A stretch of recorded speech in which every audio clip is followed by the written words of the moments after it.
to call to order the Enfield Inland Wetlands and Watercourse Agency meeting for April 2nd, 7 p.m. Can we have a pledge of allegiance? I pledge allegiance to the flag of the United States of America and to the republic for which it stands, one nation, under God, indivisible, with liberty and justice for all. Thank you. Fire evacuation announcement or emergency announcement. If there's a problem in the building, we can go out the door in the back of the room and away from the building, or you can go out the door to our left, down the stairs, and then away from the building. Next is roll call, please. Donna Corbin-Sabinsky. Here. Kevin Zorda. Here. Virginia Higley. Here. Kelly Hemler. Here. Dylan Bridge. Here. Nancy Martin. Here. Ann Collins, absent.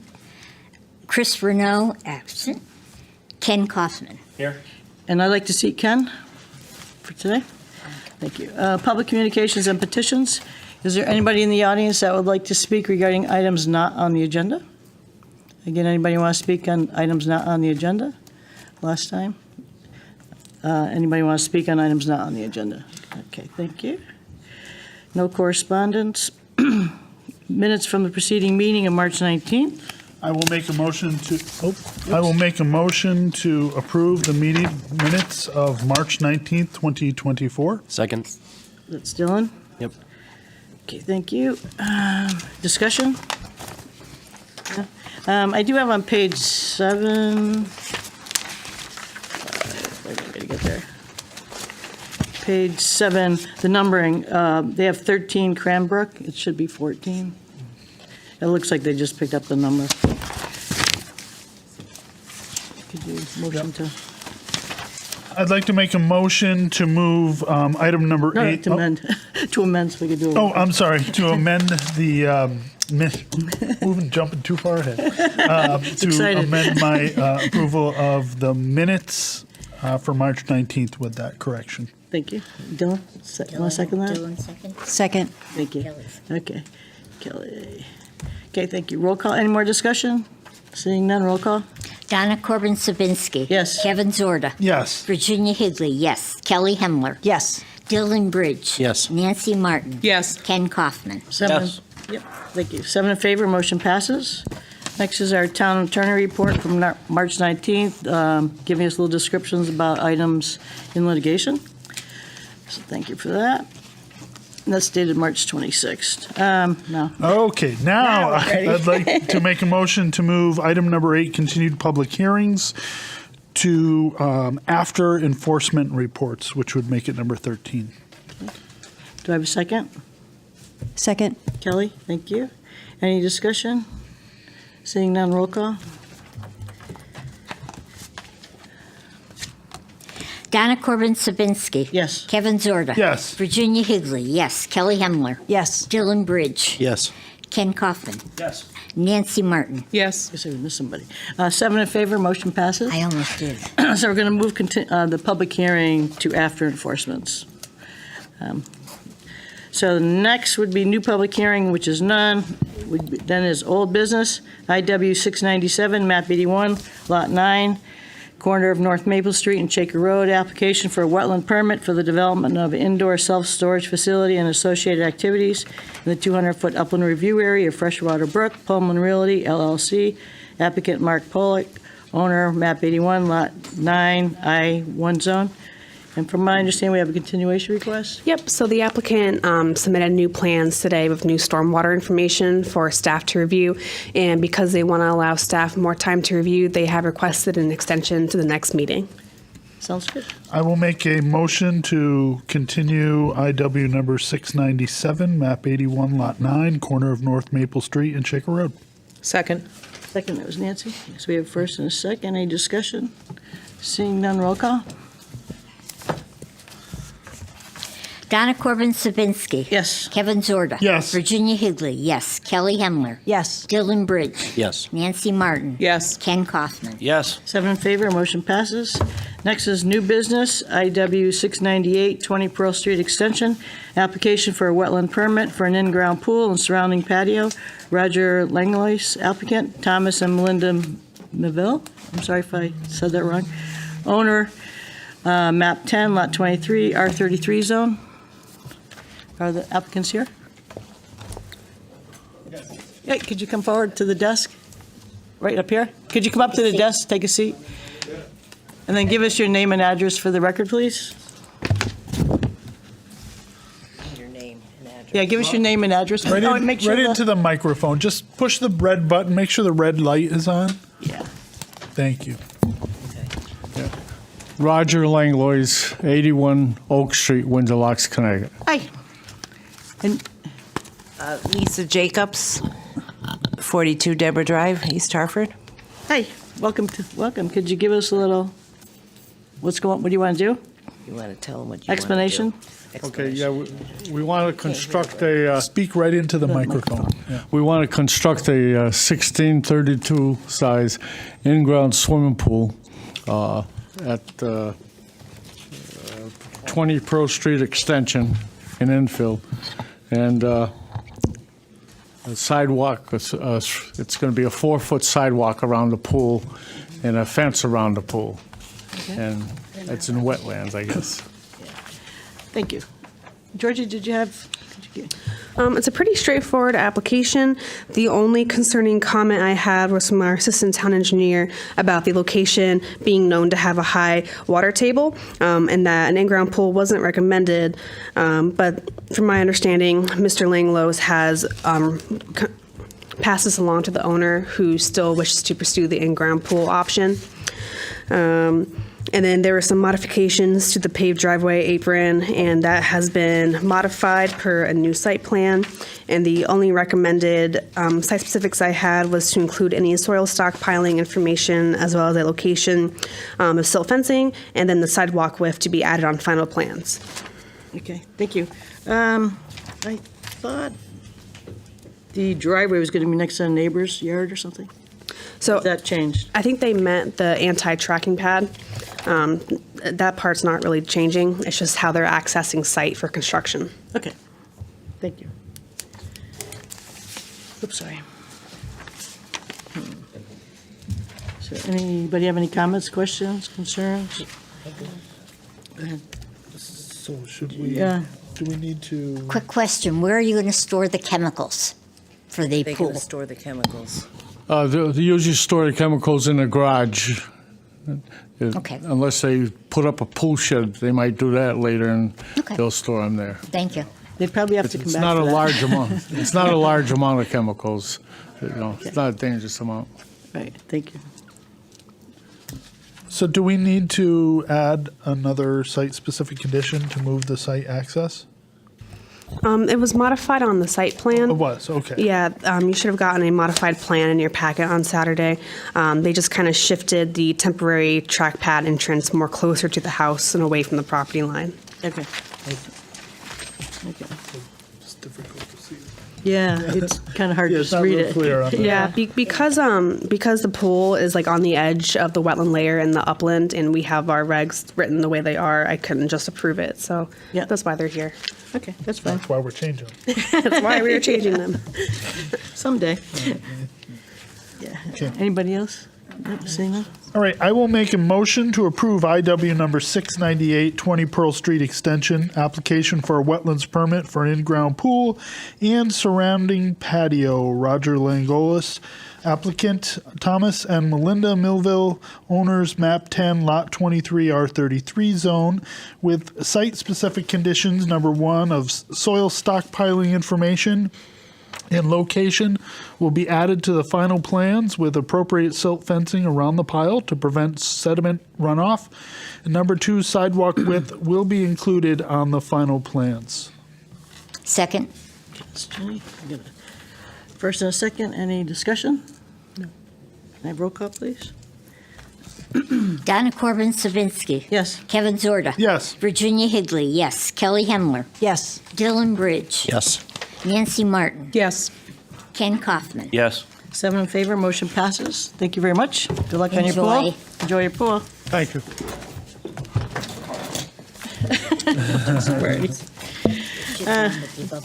Yeah. No taxes. Next is enforcement reports, 83 First Avenue. Are they here? Mr. Dax, James. Mr. Dax, you can come up in front. Hi. Could you state your name and address for the record, please? My name is James Dax, residing at HG Forest Avenue. Okay. My wife and I have been playing game with this property between each other. So every time, so recently I transferred it back to her. And we get a letter here dated March 25th about wetland. I know nothing about the content of this letter, and they say they invited me previously. So today I'm here to probably clarify any doubts that might be hanging around in the air. Okay, thank you. Okay. We don't have any wetland. We are like maybe 10 feet at the highest point to the neighboring property, which is Grape Brook. And nothing what is being written here, I know is anything that you see or right this there, it was existing when we got this property in 2003. What I did recently was to clear up along the line of Great Brook, take down all the big trees, so all the vines, so I could sit down on my dialing table and count all the car parking running on 91. So I'm not sure why I got this wetland, because we don't have anything per se wetland. And what I violated, I don't even know. Okay, Rick will bring us up to date, but you are near the brook, and so you are within the wetland regulations of the brook. And I know the neighboring property, which is stated in a letter here, that I know their land is very low compared to our land. Mm-hmm. And I know nothing about what goes on their property. I know there's some people from town here. They went there because there's some work going on 91, and they might need to come in closer to my property because they're going to be excavating 91 to put in a larger tube so that it can take the water away, some money. So I'm not sure why am I violating this wetland ordinance. If somebody can explain to me, because I haven't done any work there to say that I did that. Whatever has been there has been existing. I know the owner for the property, who was Rose Jasminski, and her son, who was and he was doing work for the town, like a contractor. So whatever is there, I don't know what time, because if there is a dam going over from my yard or property over to there, you couldn't see it in 2003, because there's a lot of tree, a lot of vine, and that was all covered up. So I went there and I cleaned it up. So now somebody from the town goes there and say, hey, you're interfering with wetland. Well, according to our property, like I said, the highest point is about 10 feet above that property there, because that's where Grape Brook is. So all that water coming down is going down Grape Brook. And there's something about changing the course of the water. I know nothing about that. That's what I saw there when I got there. That's how it was. Nobody before came there and said anything, but I know recently they were looking at some other stuff and they saw this stuff and it's the story of my life. Okay. I get blamed for something I never did. Okay, we'll have Rick bring us up to date. Okay, so George, you got a call from Water Pollution Control on March 4th because they were doing routine maintenance on manholes in that area of First Avenue that goes through. There's a easement right away onto Mr. Dax and Mrs. Zander, or Miss Zander's property. Water Pollution Control noticed that there were some issues with the manhole cover, and they know that there's wetlands there, so they contacted our office. We went out there, and it was obvious that there was some work that had been done. There's pictures in the report that was issued to you. There was Mr. Dax and Ms. Zander's property is at least in the upland review, but the issue was all the work that was done with Grape Brook and the neighboring abutting property to the south. A dam had been installed that blocked Grape Brook, and it diverted the waterway to further to the south. That dam, with your pictures, there were some aerial pictures in the packet that was sent to you from Near Map that shows the Grape Brook in its natural course in 2020, where there was no damming of the brook. There's a second photo from 2021 that now shows the damming of the brook and its diversion to the south, and a third photo from 2023 that shows the same situation. We also went down there, we contacted Excuse DEEP. me, one quick Sure. second, Yep. just so we can orient ourselves. In those two pictures, Yes. his property is to the To the north, to the north? top. Okay, thank you, And you can see a light-colored dirt Yeah. area, that's the damming of the brook. thank you. And some of the other photos in the packet will actually show up-close photos of where cement, stones, and debris were placed into the brook to block it. DEEP was contacted, and staff, along with DEEP, again, went out there on the 20th, when we accessed both properties via the easement onto the properties. The property to the south, there was noticeable work that had been done there. There was an area that had been cleared. There were tractor wheel marks, tire marks in the property. There was obvious work that had been done there recently. So we've been in contact with the property owner to the south, and they haven't given any authorization to anyone, or Mr. Dax or Mrs. Zander, to do any work on their property.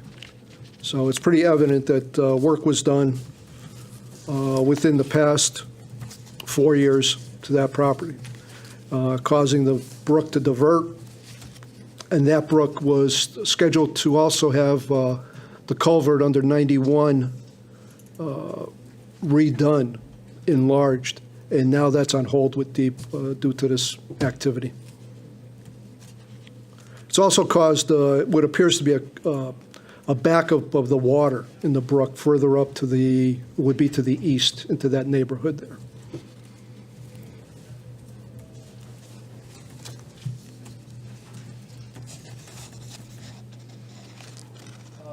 I believe you said last week was Army Corps informed about this, or DEEP was going to contact Army Corps of Engineers. Okay, and did anything come of that yet? Not as of yet, and we haven't gotten a report back from DEEP as of yet also. They're having engineers look at the photographs and come out to the site, to the other property, to actually come up with a plan that would have to be submitted to the individuals that created the problem to rectify the problem. There was also damage done to the sewer line coming down First Avenue through the right-of-way onto the 83 First Avenue property. So that has to be, that's through the town, that's another issue, but there was also damage done to that. Can I interject at this point? Yeah. There are two manholes, one almost in front of the property, and there's another manhole maybe another 100 feet that is close to the brook. those manholes were there when I got there in 2003. And nothing has been done between those two manholes on my property except mowing the lawn. When did you purchase the property? 2003? 2003? Yeah. Have you seen these pictures? No, I haven't seen any recent pictures. Did he receive the pictures? They went with the notice of violation and the cease and desist order. So you have, are you claiming that you didn't do you have a tractor? Do you have a backhoe? Yes, I do. And so these pictures clearly show that soil has been put across the brook. How did that get there? Well, when I got there in 2003, Well, there's a picture from 2020. all right, let's go back to 2003. Well, no, let's just start at Oh, don't go with 2020 the picture. because The picture is an exaggeration. no, it's an actual picture. I understand, but let me explain to you what happened in 2003. Okay. It was a lot of big trees, tall trees. I would say the diameter of the tree maybe 3 feet. I cut all those trees down because it was on my property. I hauled them away and I put them down at the back there. There was a lot of vines. I used the backhoe bucket and I moved all those vines. The road that you're talking about there, going over the brook, you couldn't see that because there were a lot of trees. I took all of those down, so now it becomes, and I did use my tractor to go over there a few times, but to do nothing else, just to practicing what my tractor can do. Because there was no need for me to do anything over that brook. So what you should probably first know is taking those trees down around the brook is also a violation.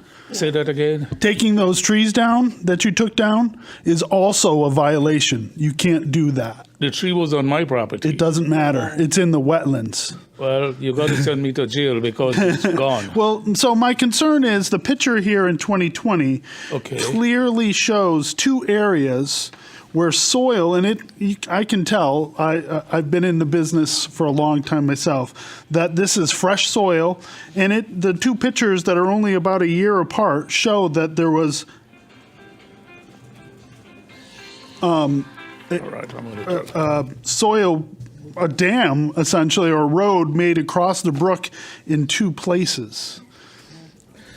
Yeah, there are two places you can get there, and So why would you need to cross the brook anyways? Is that part of your property?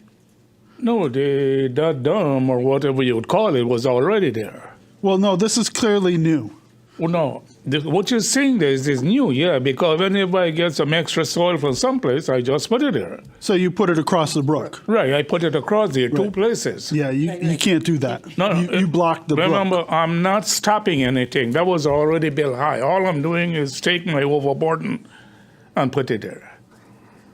Would you Or like the to come take a overburden look at these soil pictures? that I would got somewhere in my yard and put it there.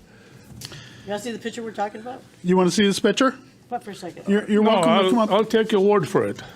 Yeah, because it's quite clear, and I think you don't maybe not understand how big this issue is, and the effect that this can happen, that can cause to the wetlands and all this stream and everything downstream from it. All right, bear in mind, I didn't do anything with that dam going over that other property or over the brook. That was already there. So what is you just told us that you put soil there? I put some soil on top, yeah, because it was already there. So to clarify, you're saying that there was a dam previous Already to you there, purchasing the with property in concrete, 2003, Concrete, stone. and then you put stuff. soil over that So all I did, existing. if there's a little bit of extra soil I got there, I just put it there because I don't have any other place, and And- I don't think I was violating anything. What was the purpose of putting it there? Are you trying to get across to bring? No, there's no Tools. need to me to go over there. So you put the soil on top of the cement of the dam that was Yeah, already on there? top this rock, cement, other stuff like I just put it on top. Is the other Is the other property yours as well? In other words, if you crossed over where the dam is, are you still on your own property? Ask me that question again. Okay. We're having a discussion and we're calling it a dam, where you put the soil on top of the concrete. Yeah, that was already there. Okay. Are both sides your property or is one side your property? No, from my property going over the other property. Does your property go to the, cross over the brook? So this is the brook and your property's Yeah, here? Do you own this property as well? Grape Brook. This is Yep, this is 83 here, and Grape Brook is yep. there. So any erosion from my property would erode into Grape Brook. So this dam that is there is when I get some extra soil or something, I just put it because it was all concrete. Okay. So is the brook on your property or no? So again, Is the brook part of your property? the brook kind of zigzag. Through your at some- property? Yeah, at some point it came in and then it comes out back. Do you you know? we know, Rick? where the brook- It actually belongs to a company out of New Jersey. They own quite a few shopping centers. It actually goes all the way up to the back of Coles Plaza Oh, and goes all the way down. It has an Elm Street address, actually. so the other side of the brook is somebody else? It belongs to this company out of New Jersey, Okay. which we've been in contact with also. I also believe that without a proper survey, if you go Yeah, I off our got a letter GIS, from the the retool. property boundary is before the brook. So the brook appears to be belonging to the marketing people? That's And correct. they didn't give any permission to do any work? That's correct. That's correct. And the aerial photography, if you keep going back, doesn't really support the claim of previous fill being there. Yeah, it clearly shows Shows the it's brook new. is open Yeah, then in it's, 2020. yeah. It clearly shows that there's nothing. There may have been rocks in there that we can't see, but there's a clear open brook there. I like how you conveniently bring date. Why don't we go back to 203? Get me a GPS. Well, we probably could go that far Yeah, back. well, why don't we do that if we're going to get into this thing here? Because I didn't do anything in 22, 23. It was there when I got there in 203. Well, then come look at this photo and explain what we're seeing here then. Maybe you can explain. I'm not an expert on photos. Well, it's just a photo, so you can clearly see where the brook is open in 2020, but in 2022, there's a All right. big pile of dirt. I wouldn't like to call anybody in this room a liar, but that's a lie. How is a picture a lie? Because that was there ever since I got there in 203. But why does it look like fresh soil in 2021? And you just told us that you put soil there on top of it. Yeah, I put some soil whenever I got there on top of it. That doesn't mean I built that to go over there. It was already there. Yeah, but you added soil, even if there was some rocks there, you added soil to it, which isn't even your property, and you put it into the Well, what you want me to do? Dig it out back? I can. You well, can't do it's anything not yet. that easy because you do more damage to the wetlands. Right. So you can't, Because what I did does not change anything. There was Well, it rock. clearly has changed things. It was Yeah. rock, it was stone, it was concrete. It has clearly changed the way that the brook is running. right. I didn't change the course of the brook. There was a deviation or whatever you call around it over the other side and then come back there. Right now, that brook close to my property is not functioning with the water going from where it is to the other side. It's coming around with another trench that is over the other side. So the water is not being stopped. And whenever it rains heavily, the land is so low that the water flow over the land. And it has nothing to do with that brook. Chairwoman, excuse me. I'm just wondering, we're obviously not agreeing with Correct. what's happening. So can I ask staff, what's the next step? It's been referred to DEEP and the Army Corps of Engineers. There's a violation. Are we going to continue to discuss this and, Yeah, so we could, Yeah, there is a cease and desist, right? right? right. Right, there's a cease and desist that was issued. He cannot do any more activity whatsoever. As a matter of fact, he did do activity after the fact of the cease and desist order. Some of the property, his property, but it was still in the upland review area, there was a van, a junk van. There was washers, dryers, stoves, junk materials that were in the upland review area. He moved all of that out. It was a couple of days later that I went down there, and he was actually working at the time with the backhoe. But that was on my property. It was still in the upland review Better. area. But Yeah. also, the brook has been diverted. When we went on the 20th, you can see from one of the photos, you'll see a manhole in the middle of the brook. Yeah, I see that. Yeah. Water Pollution Control reported to us that the water level actually was about 3 feet from the top of that manhole. And that's a major line that comes down from the neighborhood to the east that flows through First Avenue. The sewer line is dumps into that major When I line. was clearing the area there, the manhole had no cover. When they got there, I was nice enough to take a plastic barrel and put it into that so that my dog and any other animal doesn't go there. They didn't even have the courtesy to say, thank you, Mr. Ducks. So the issue from Water Pollution Control is that the manhole cover had been removed from that manhole cover from the previous year when they went down there to check it. They do routine maintenance on that line because it's a major line. The manhole itself, in one of the photos, you'll see some employees of Water Pollution Yeah, I see Control that. standing around. That's the manhole. It was actually, the cement foundation of that manhole was actually moved. They had to move it back because it was off its foundation. Also, when we went on the 20th, I'm sorry I didn't have the photos with us, there were 3 large barrels, resin barrels. On one side of the barrel it said resin in, the other side of the barrel it said resin out. They were actually in the brook, or what used to be the brook. They were blocking the water to some extent from flowing. And there was also a pump that was going into the brook and then leading up to 83 First Avenue with PVC piping and electrical wires, which means he was taking water, or they were taking water out of the brook for some reason for the property at 83, which is also another violation. I admit I put a pump to pump water to water my garden. That's free water. And I did not do anything to prevent the water from flowing. As a matter of fact, the pump is side. And by profession, I'm an electrician, so it was all done by code. So I guess the next, or the issue is, nothing can be done at this point Correct. by the property owner at 83.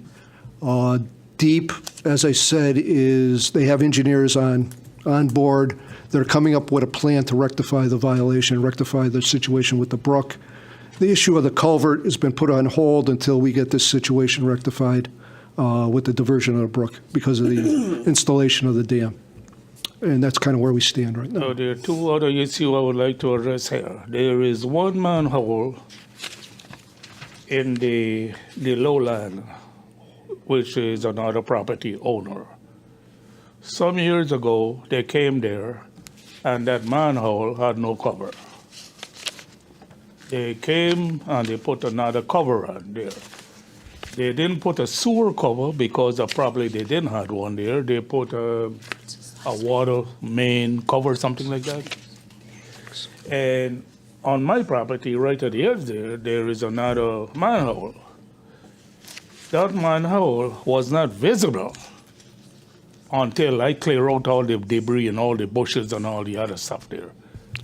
Okay. When So, I cleared it out, there was no cover there either. And that's when I put a plastic blue barrel in that hole. And when they came, they saw that, they took my barrel out and they put a cover. And I thought that was all done and all fixed and all taken care of. Okay, so you understand, even though it's your property, you can't do anything on it. I until we- didn't hear that. So do you understand that even though it's your property, you can't be cutting trees or doing anything there? You have to stop doing any kind of work there. Well, at In the that edge, area. at the edge where the property ends, that's my property there. But you can't do anything on your property either, even though was it's a your property. concrete- Yep, no, that's There was fine. a concrete something in there, and I found it, and I moved it and put it someplace whereby anybody come, they can find it. Okay, but like today forward, or actually from the day you got the letter, beginning of March. So that manhole that was there was not visible. Okay, A lot of vine, a lot of tree, other stuff like that. When I cleared it out, Okay. that's when they show up, easy. Okay, but for- And that's when they blaming me for everything that went wrong. okay, but for now they're investigating and they're trying to figure out a way to how to clean everything up. So from today forward, you can't do anything on your property. You say that again? So from today forward, you can't clean anything up, you can't Cut any trees, do trees, any digging at all? do anything, okay? Not On the property, on your property, anywhere on my property, right. or just alongside the brook. Well, it's probably his property. What we can do is I can go out there and I can give an approximate 100-foot Perfect. or 200, Great Brook, 200 is the brook. from the brook up Maybe put and some- stake it or whatever. Yeah, stakes or So something. anything north of that, because Right, it would then be he to the could do- north, Yeah. he can do what he wants to do, but that 200-foot area is a no man's land where you can't do anything. You Right. guys gonna gotta take me to court. According to I'm the not G. going to allow you to come on my property and dictate. Okay. Because if you say stay away from this brook or from the edge here, the brook line, 10 feet, don't do anything, that's fine. Right? I have no intention of going there to do anything. Anything that was supposed to be done is already done. I'm not going there anymore. Good. So it's, So just so if- you're aware, it's 200 feet from the brook. 200. Yeah.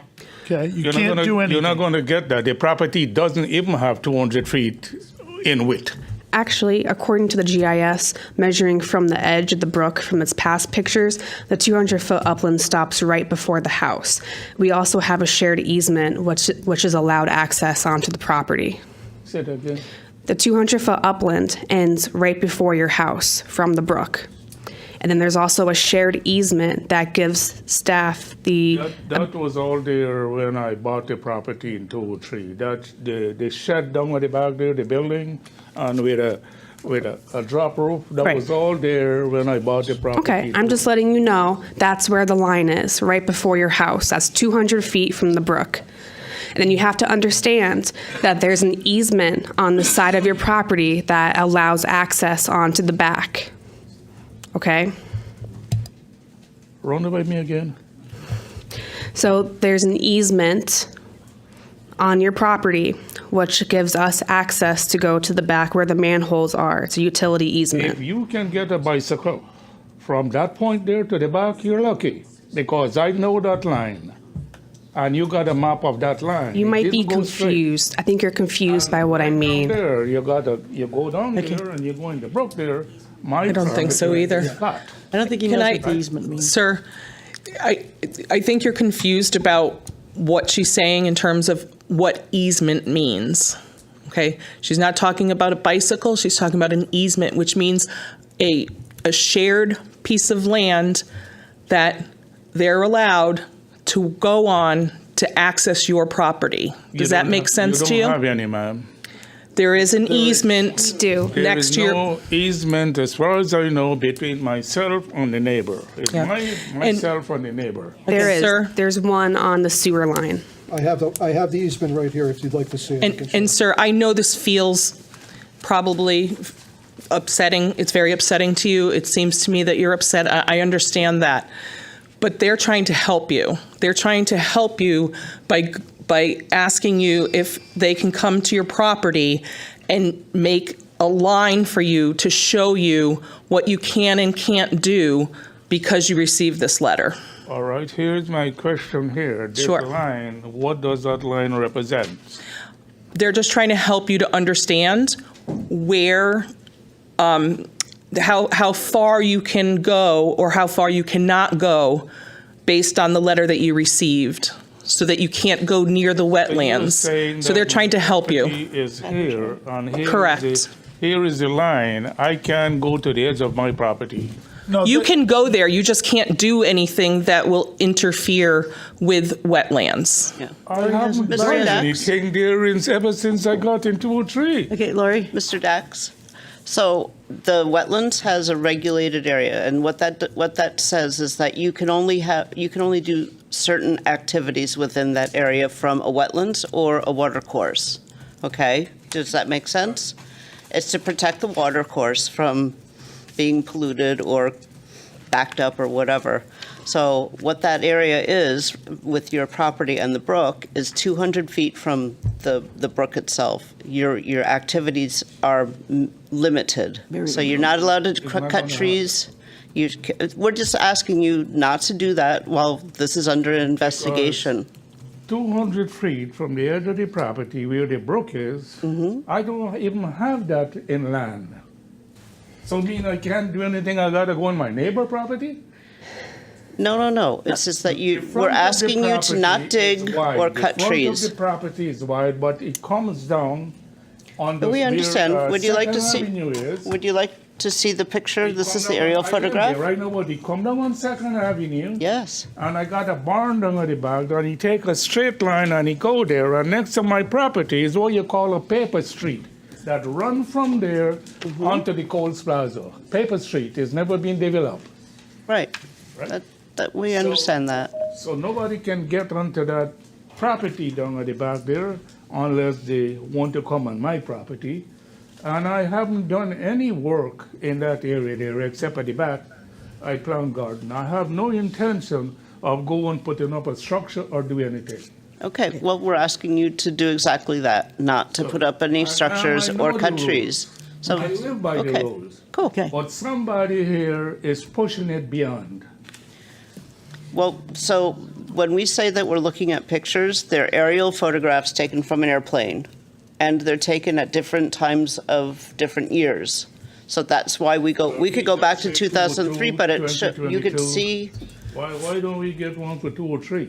well, we could do that, but we've gone back to 2020? 2020. 2020, and there's significant changes in the landscape. 2002 on 2003. I know, but since at least 2020, there's been changes. The brook has been whatever diverted. year, I did not do anything there 2020, and nobody from this town ever went there 2020, Okay. 22. And I ever got a letter saying that, cease and desist. Right, so at this point, we're asking that you do cease and desist from any activity on your property or your neighbor's property, and we will meet with you further Plant to, garden at the back there, and please don't come there. That's my life. you could garden, you just can't be digging with the backhoe. You could not cut trees, there's hardly any trees to cut anyway. The deer get some of it, and I get some of it. Okay, so we're Okay. just asking that you do exactly what you're saying, you're not gonna do anything. Right. And And we can meet with you out- Going up and decide to make people like miserable. No, we're, Because I have not done anything to violate any rules, Okay. right? Was the pump removed? no. Still operable. Can I It was ask a wired. question? So the brook itself was diverted. It's in a new course now. Like you said, it's in a big loop now. And that's changed since 2020. So do you know how that occurred? That was like that in 203 when I got there. There was a dam or a road going over there, and if somebody said they saw a new tractor, I'm not going to deny that, right? But there is a diversion whereby that water comes down all the way from the back of the town hall there, and it goes down, and that water keep going around there and get over the highway, right? That was already there. Okay. Okay, so Okay. that's what we're investigating.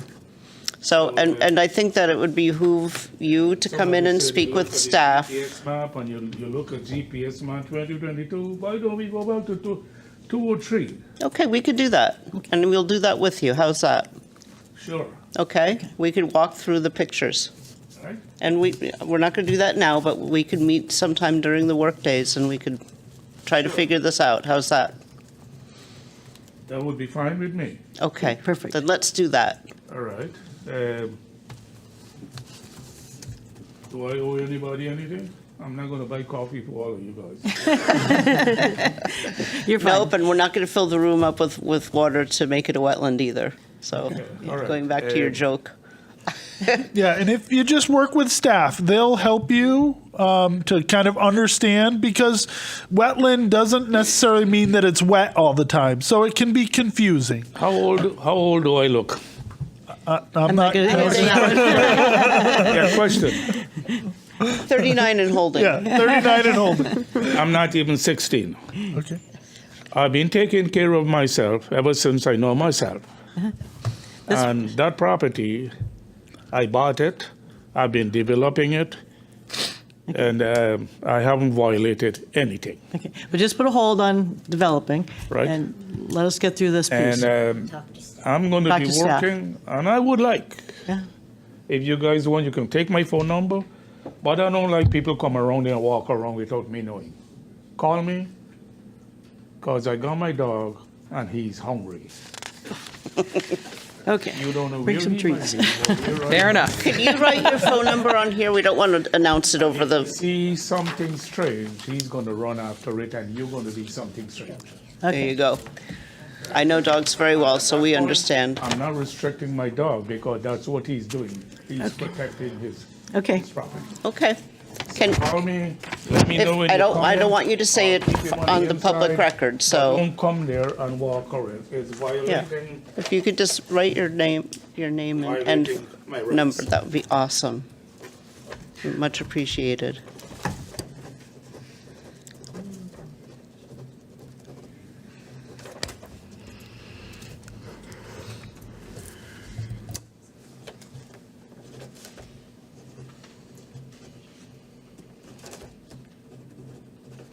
Can I just clarify that this is a 7, or is that a 2? 2764. 2764, perfect. Email is better because I could read it in the middle of the night. DaxJD51 at 51 Gmail. gmail.com. Perfect, thank you very much, Send me Mr. an email, look, we're going to be there at 9 o'clock tomorrow, Okay. and I'll make sure the dog is, I don't think that we'll be coming out tomorrow morning, but we will call you when we do, okay? and, Thank you. Thank you. Yeah, you have seen people come and they take picture all over here. Don't take pictures. If you're going to take pictures, let me know you're going to take Want me to pictures. write it on here? I want you to respect my privacy just as I would respect yours. Thank you. You're the town, you got a lot of power, more than the power company. But I'm not going to sit there and allow you to violate my rights. Thank you very much. And none of you would like that either. Right? Let's live like a family here in Enfield. Right? In Enfield, the town, you would not have any kind of a report about me or my wife on 83 Fourth Avenue. We respect the law. We live by the law. Thank you very much, sir. Right? Okay, and they'll We appreciate you be in attending. touch. Thank you. Thank you for coming. Out of here, I don't owe anybody any money, right? No, no, No. no, Some kind We're not of trying to get money. something, right? no, No, no, no, not it's at all. compliance. Thank you very much. Have a good night. You guys take care, have fun. Thank you. We'll try. Next on our agenda is enforcement for 348 Hazard Ave. Mr. DeRoma is here virtually with us tonight. Oh, okay. He's on there. Hey, can you hear me? Yes. I can hear you. Do you want to give us an update, Rick, or? They are still in your packet that was just, I believe, given to you tonight. You'll see that they're continuing to park vehicles in the rear property. I had a meeting with Mr. DeRoma and Mr. Domini, the landscaper, business owner, on February 8th. It was agreed upon that no vehicles would be parked down there. Mr. Domini leased another location, starting as of April 1st. but the agreement was that no vehicles would be parked in that wetland area in back of the building. There were pieces of machinery that were inside the building that I had no idea about, and at that point in time, the agreement was, well, whatever's in the building I can't see, I don't know about, but they're to be removed from there. Be removed from there by April 1st. Okay. I then received an email after the meeting from Mr. Demaney, not Mr. DeRoma, saying that May 1st, he would like it to be over and done with, or an extension to May 1st. I responded back saying thanks for the update, but that was about it. But the agreement was that no equipment was to be parked down there. There's several pictures from different dates where they ignored that agreement, and nothing more has been done with the cease and desist aspect under wetlands. They did send out a cease and desist under the zoning because of the business being operated there. But as for wetlands, we're still in the same situation with vehicles being parked there. As recently, I believe, as the 20th, or the 25th of March.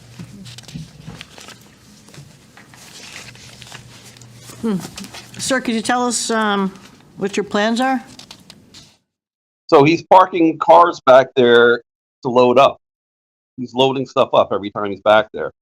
The photos that you took last time have his flatbed down. Like, you don't drive like that, obviously. You know, I don't know how you expect him to move out if he can't bring a car down there to move his stuff out. He's moving. He's moving. You can see by the pictures, these aren't cars. There's a sander, there's Yeah. a snowplow, a couple trucks, a couple trailers, the big large trailer with Domaney. Landscaping is on it. It wasn't there before. The equipment's coming and going and being stored there, same as it was prior to the violation. There's no cars notice. being stored there. Everything is being moved out. Also in the packet was, if you remember, some of the members remember from back in 2020 and 2021, there was a similar situation. The landscape company the agreement was that the landscape company was supposed to be out of there back then. And obviously, shame on me for not checking further, but you'll see that there's an email that was sent from Greg Domaney. Silt fence and hay bales put up, and you'll see that there were marks on the ground where they were supposed to plant trees. That was never done. There's another photograph in the packet that shows one of the most recent photographs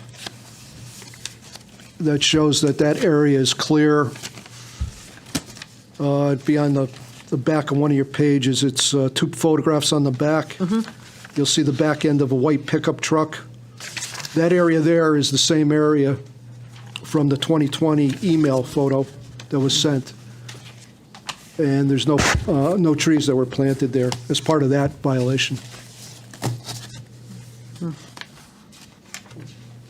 May I ask something? Sure. Greg's watching this. He's saying trees were planted.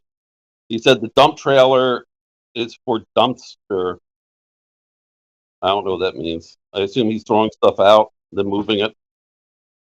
Or Matt, do you know of any sort of, say, proof or whatever between March 25th and April 1st of things being moved, or is it the same? Like, have there been trailers or any sort of vehicles been removed since March 25th that you know of, or No, just to show that? the last time I checked, it was March 25th, and those are those photos that are identified in the Yeah, packet. I know you said April 1st or something, right? Because I just wanted to know if there was progress of them getting the stuff out or not. Because if it's been 2 weeks and nothing's been removed, then, what's to say another 2 months goes by? Well, that's just it. All I can tell you is that from the date lines of the photos, you'll see that there's sometimes where there isn't very much equipment there. There's, for instance, on 229, there was only that pickup truck down there. So you think they're just operating there back and forth? I think that the business practice hasn't changed. Their Okay. equipment's being stored there. I haven't checked it since the 25th.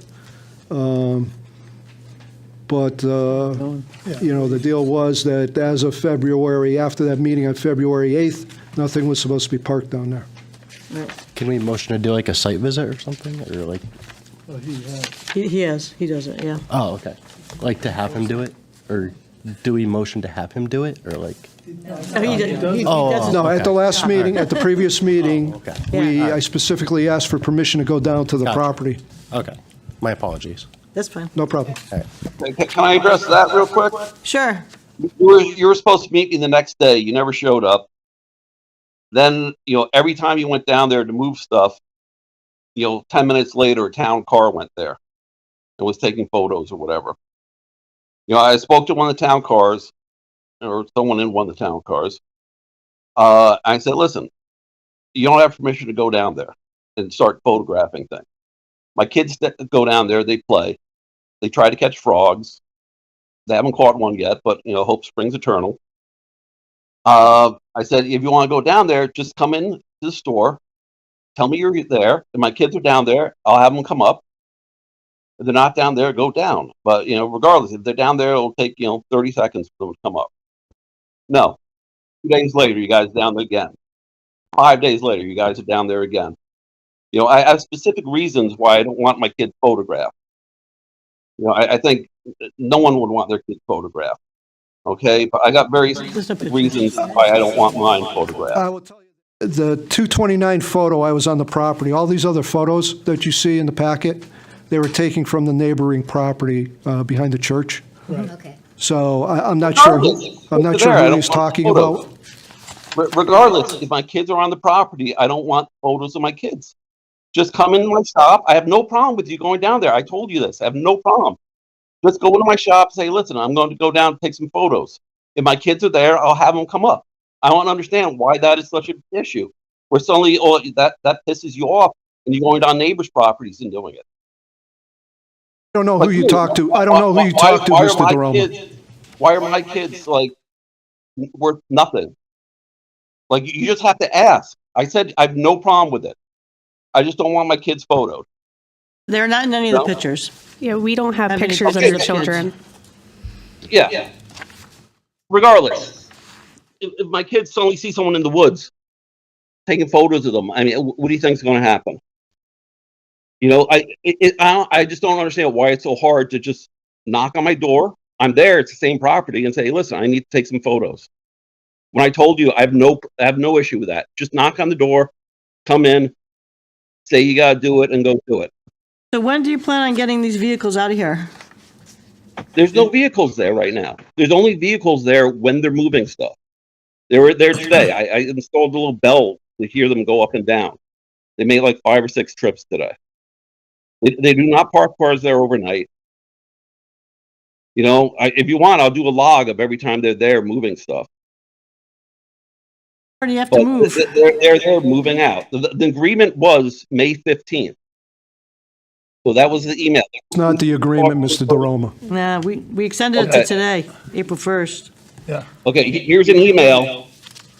I don't know how well you can see this. But we talked in That person. I just said, in thanks for May the 15th. for the update. That was from Greg Domaney. I said, thanks for the Yeah. update, but the agreement that you and I had and Was Mr. May Domaney 15th. The was that agreement being you had after was May February 8th, 15th. nothing would And be then parked down there, period. last meeting, you said he was going to be out April 1st. I said I did not hear it. I said I did not hear anything about April 1st. You held up a piece of paper, said, no, I got confirmation here, April 1st. That's what he told me. Then he sends me the email and says May 15th. So I don't know, maybe it's miscommunication. It could be, How much more does he have left to move? I'm talking through Greg. He's talking through Greg. It'd be easier if you guys just talk directly to Greg, but I'm landlord. I understand that. So we're playing telephone, and things are going to get screwed up, I'm sure. But it was my understanding it was May 15th. It was Greg's understanding that it was May 15th. He's down there moving stuff. There's no cars parked there overnight. He's there with cars to move stuff out. I don't know how you expect him to leave. But I guess he can hire a mule and a wagon but I don't think that's going to be that efficient. You know, he's 100% going to be out of there by May 15th. He told me he's probably going to be out there, you know, around April 20th to the 30th. You know, he's trying to get out of there before May. To this board, the issue is of the parking of the equipment down there. I haven't been down on the property since the 29th of February. So Greg's saying he'll be out by the end of the month. You know, he's watching and he's sending, oh, wow, he sent me a bunch of things. So he said the dumpster was there for the garbage, the cleaning the thing up before they leave. Yeah, I saw them leave multiple times. Tell them we're leaving. They're leaving. I mean, but yeah, you can go ahead. I'm sorry, I didn't mean to interrupt you. When do you think he will logically have everything out? You know, broom clean. Okay, Greg, you listening to this?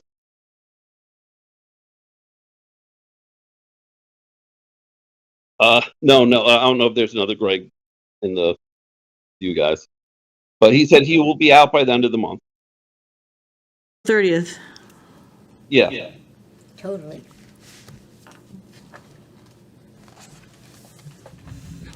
But he is making an effort to leave. I mean, he's there, maybe not every day, but at least 4 times a week, moving stuff. He's saying by May 1st. April 30th. Yeah, and he's not No, doing he's any saying- he's saying landscaping May 1st, operations he's saying- from that. Yeah, he's saying. No. I don't know. What is this April number? 30th. He's saying. No. He's saying. Can you see this? Yeah, I can. No? We can Get my see it, glasses but in. it says no later. We're saying April 30th. Okay. So he's not running any landscaping operations from that site? I'm sorry, were you talking to me or? Yeah, he's not running any landscape operations from that site? No, he stores equipment there. So his physical business address is something in Longmeadow, something. I don't know it off. Saying that- Can't store any equipment there. Right. and that's what we found out, and that's why he's moving everything. You know, he was there before I even was there. You know, I inherited this lease. You know, he was there for 3 years before I got there. No one had any issue with it. Is he going to be washing any equipment on site? Greg? Washing any equipment on site?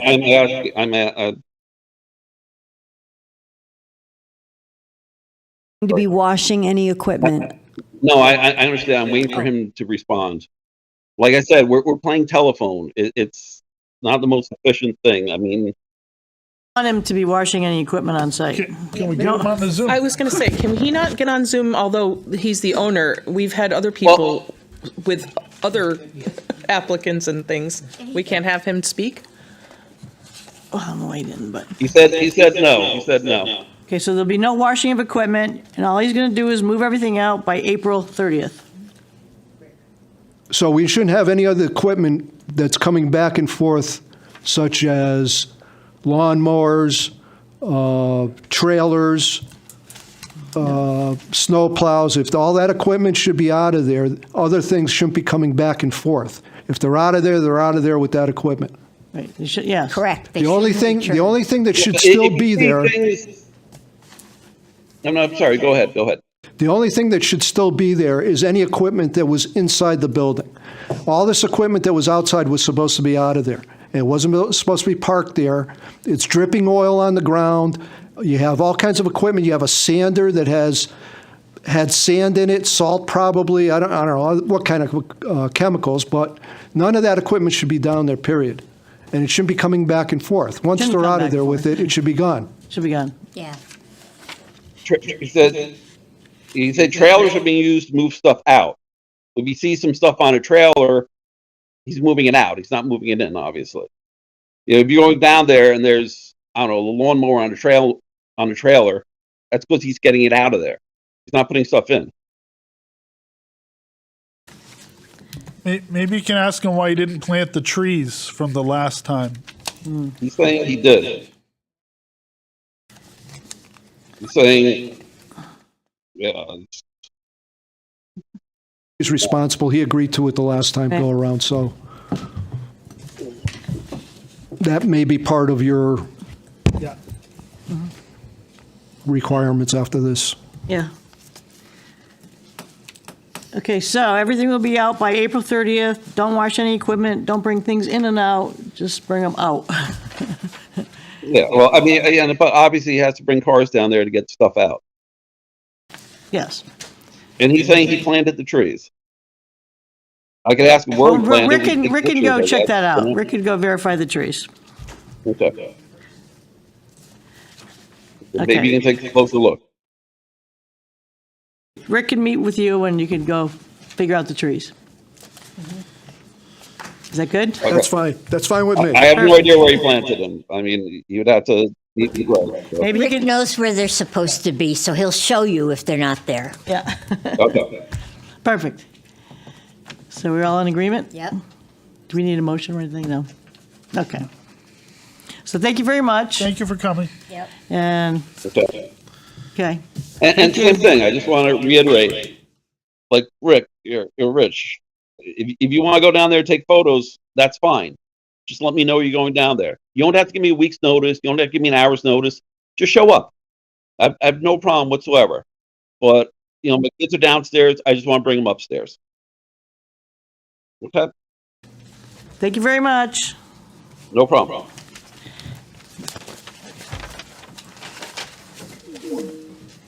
Okay, so next on our agenda is IW 696, 85 and 100 Bright Meadow Boulevard and 113 Brainerd Road.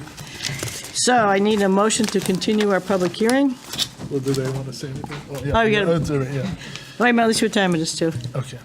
Okay, it's 8:07. I will make a motion to continue our public hearing for IW number 696, 85 and 100 Bright Meadow Boulevard and 113 Brainerd Road. Second. And Kelly? This is to open it. So it was Kevin and then Kelly seconded it. We'll give you a minute. Roll call?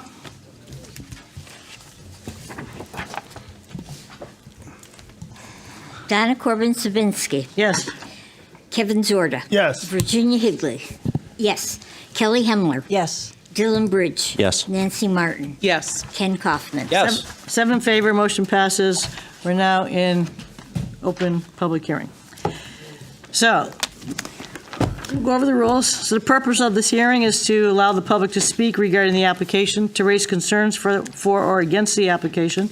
The agents and staff cannot answer any questions or concerns at this time for the public, for the statements from the public.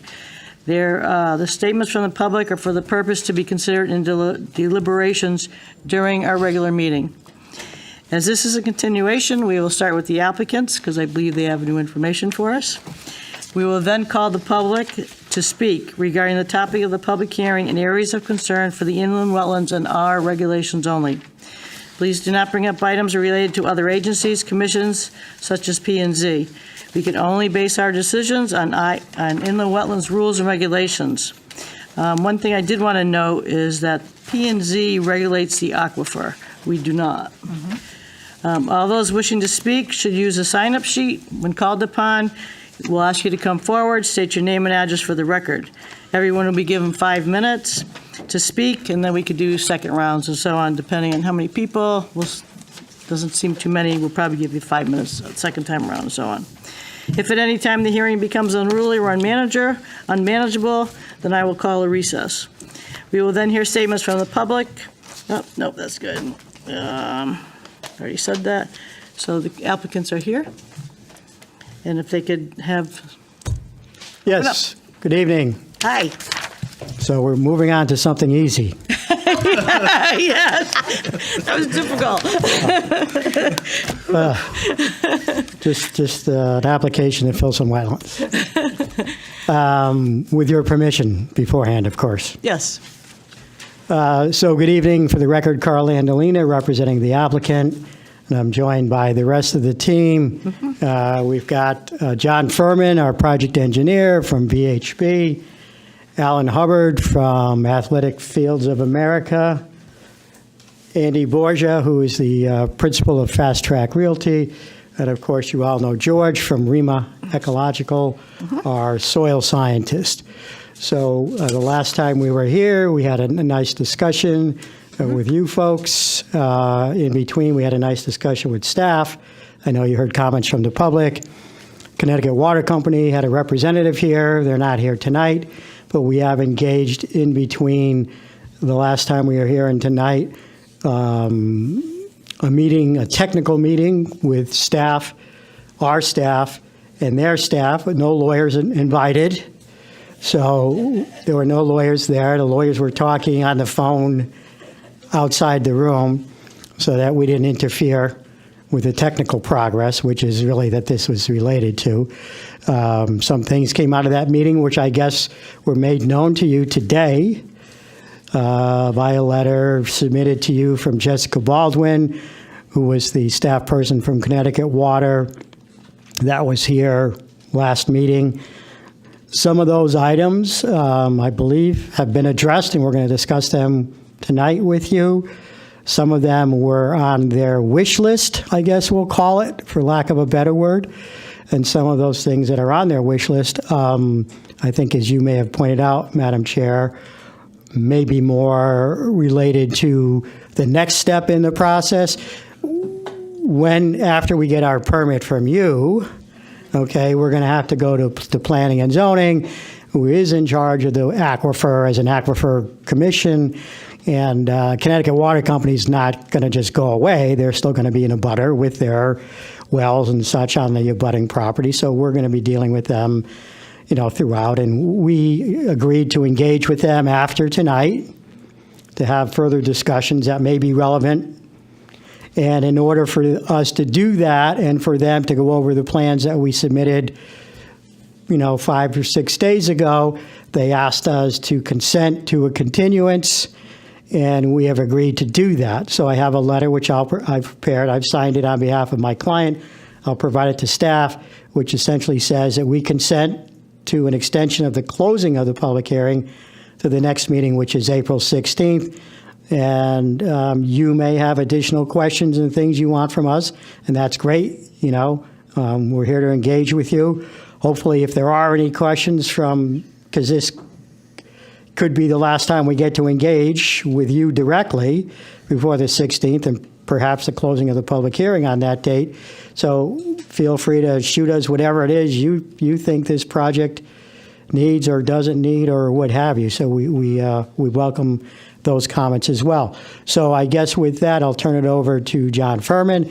He'll go through the changes to the plan, and then you'll hear from George. If you have any questions about the turf itself, or the yarn, I guess it's called now, is Alan's here to answer those questions. So with that, I'll turn it over to John. Good evening, everybody. On the screen, which I think you have the same thing in front of us here, is the information that VHB submitted. They were updated. The first two files are updated plans. The Word document in the PDF is just a one-page letter kind of summarizing what our changes are.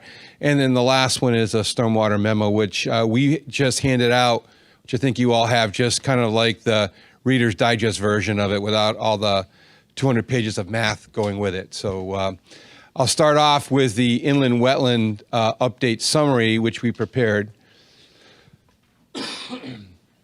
So this very simple document. These are just all the plans that were updated, and I'll go through those. And the revisions were the proposed basketball building size was modified. We had submitted an exhibit, I think last meeting or the meeting before, that reduced the building size to 92,000 square feet. So that's now incorporated into the plan set.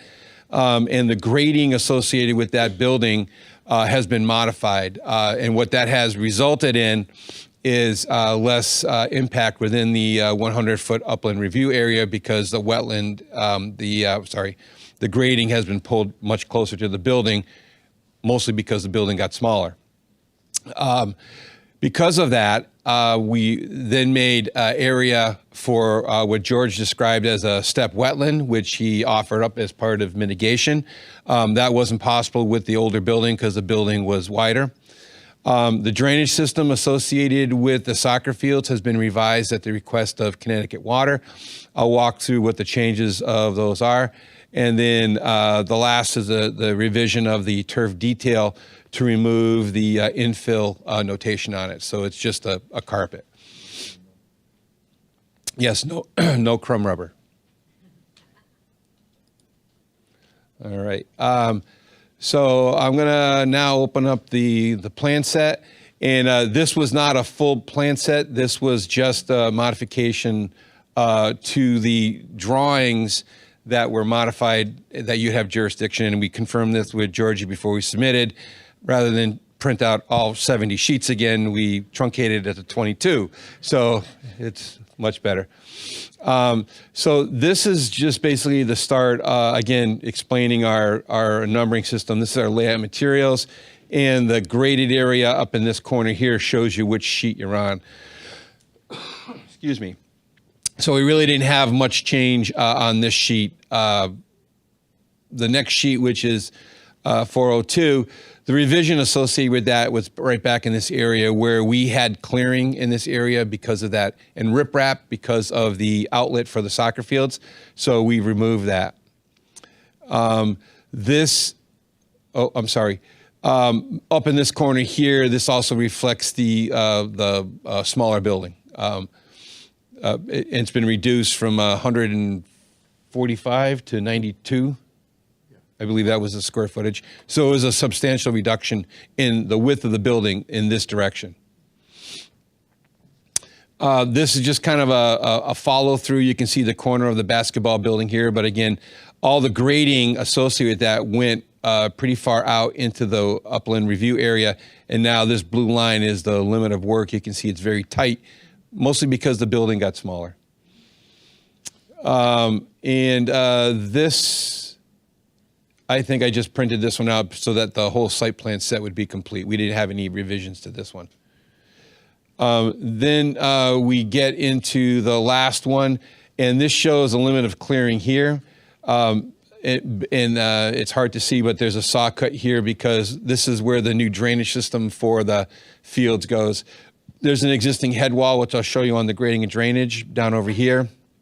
So what we're calling for is that head wall to be removed and then a larger one installed. So that head wall that's there now has one pipe exiting it. The next one will have two. Again, so now we're getting into the grading and drainage. There's nothing that has really changed on this sheet here. This is the one that has all the action on it. So if you go to here, where's Pan? I guess I can't. All right, so,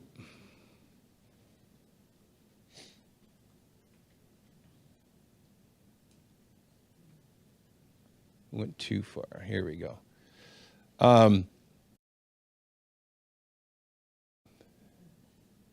So at the tip of soccer field 11 is where that drainage outlet was. It was actually right here, the wetland limit extended in through here. So the clearing that was here has all been removed. So now the tree line basically follows the end of the retaining wall. The drainage has been revised. You can see that it's been broken to here, and it basically slopes either side. So the drainage system flows down each side. It gets into this center trench. These all used to have a reverse angle, which would flow this way. So now you can see they are all reversed and they're flowing this way. So this becomes the main exit pipe coming out of the field that's sized as a 2-foot pipe. The MDC trap, or the oil and gas separator, depending on what you want to call it, that we had up at the exit has been reduced to 1, and that's now located here. It's been reduced to 1 because now we only have 1 exit from the field where before we had 2. And then you can see the beginning of the pipe going down the roadway here. So basically, as an existing roadway, there are utilities all over the place. So we actually had to calculate the inverts of each of those crossing utilities, and the pipes increase in size and they step down as you get towards the outlet. This is, again, the end. This shows the grading that has been pulled in through this area here. So that work limit line used to be out in this area here. There's really not much happening on that sheet.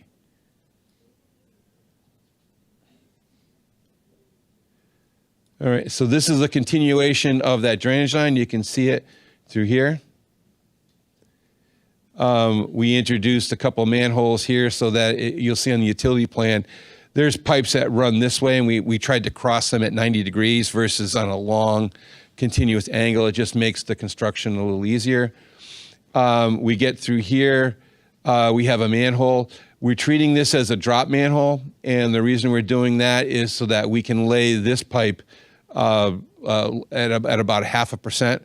So as the water is coming down this pipe, it hits this manhole, it drops down, all the energy is dissipated in the manhole, and it's a very low velocity flow going out. This is the head wall. I don't know if I can zoom it up enough to see it. The limit of work kind of covers it. But the existing head wall that's right here, you can see the existing pipe that's here now. So we're basically pulling out the head wall, constructing a new head wall in its place for 2 pipes, and then restabilizing everything.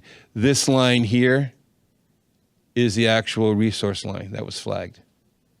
That line right there. So we are not in the wetland at all with that.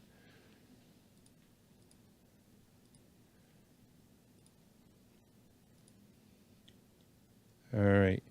And I think the next set of plans, which is just the utility plans, basically shows the same information. You can see that the outlet is being removed, and what you will see, I'll go down to the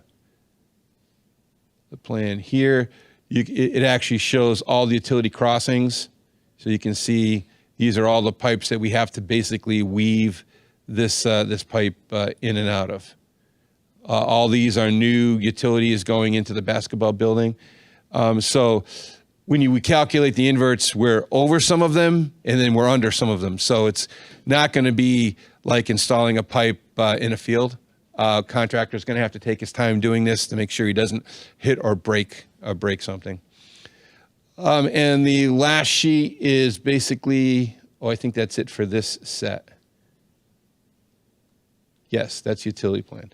So the last sheet in the update is the plan for the details, and we had a note here which is eliminated. You can kind of see the white mark where it was eliminated, and that note right here was basically identifying the crumb rubber infill that was placed in it. So that doesn't reflect that anymore. So it's just the carpet mat that Alan had talked about at the last meeting. So the last thing that I have to present on here is the stormwater memo. We did not update the entire stormwater report as it was. This quick summary with the math behind it was 200 and something pages. So we just gave you the graphics and the memo, which I'll run through. So what the memo shows is 2 things.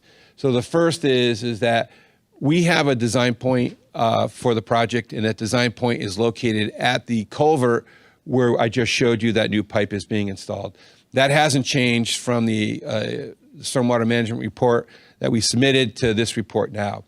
So the analysis has been updated for 2 things.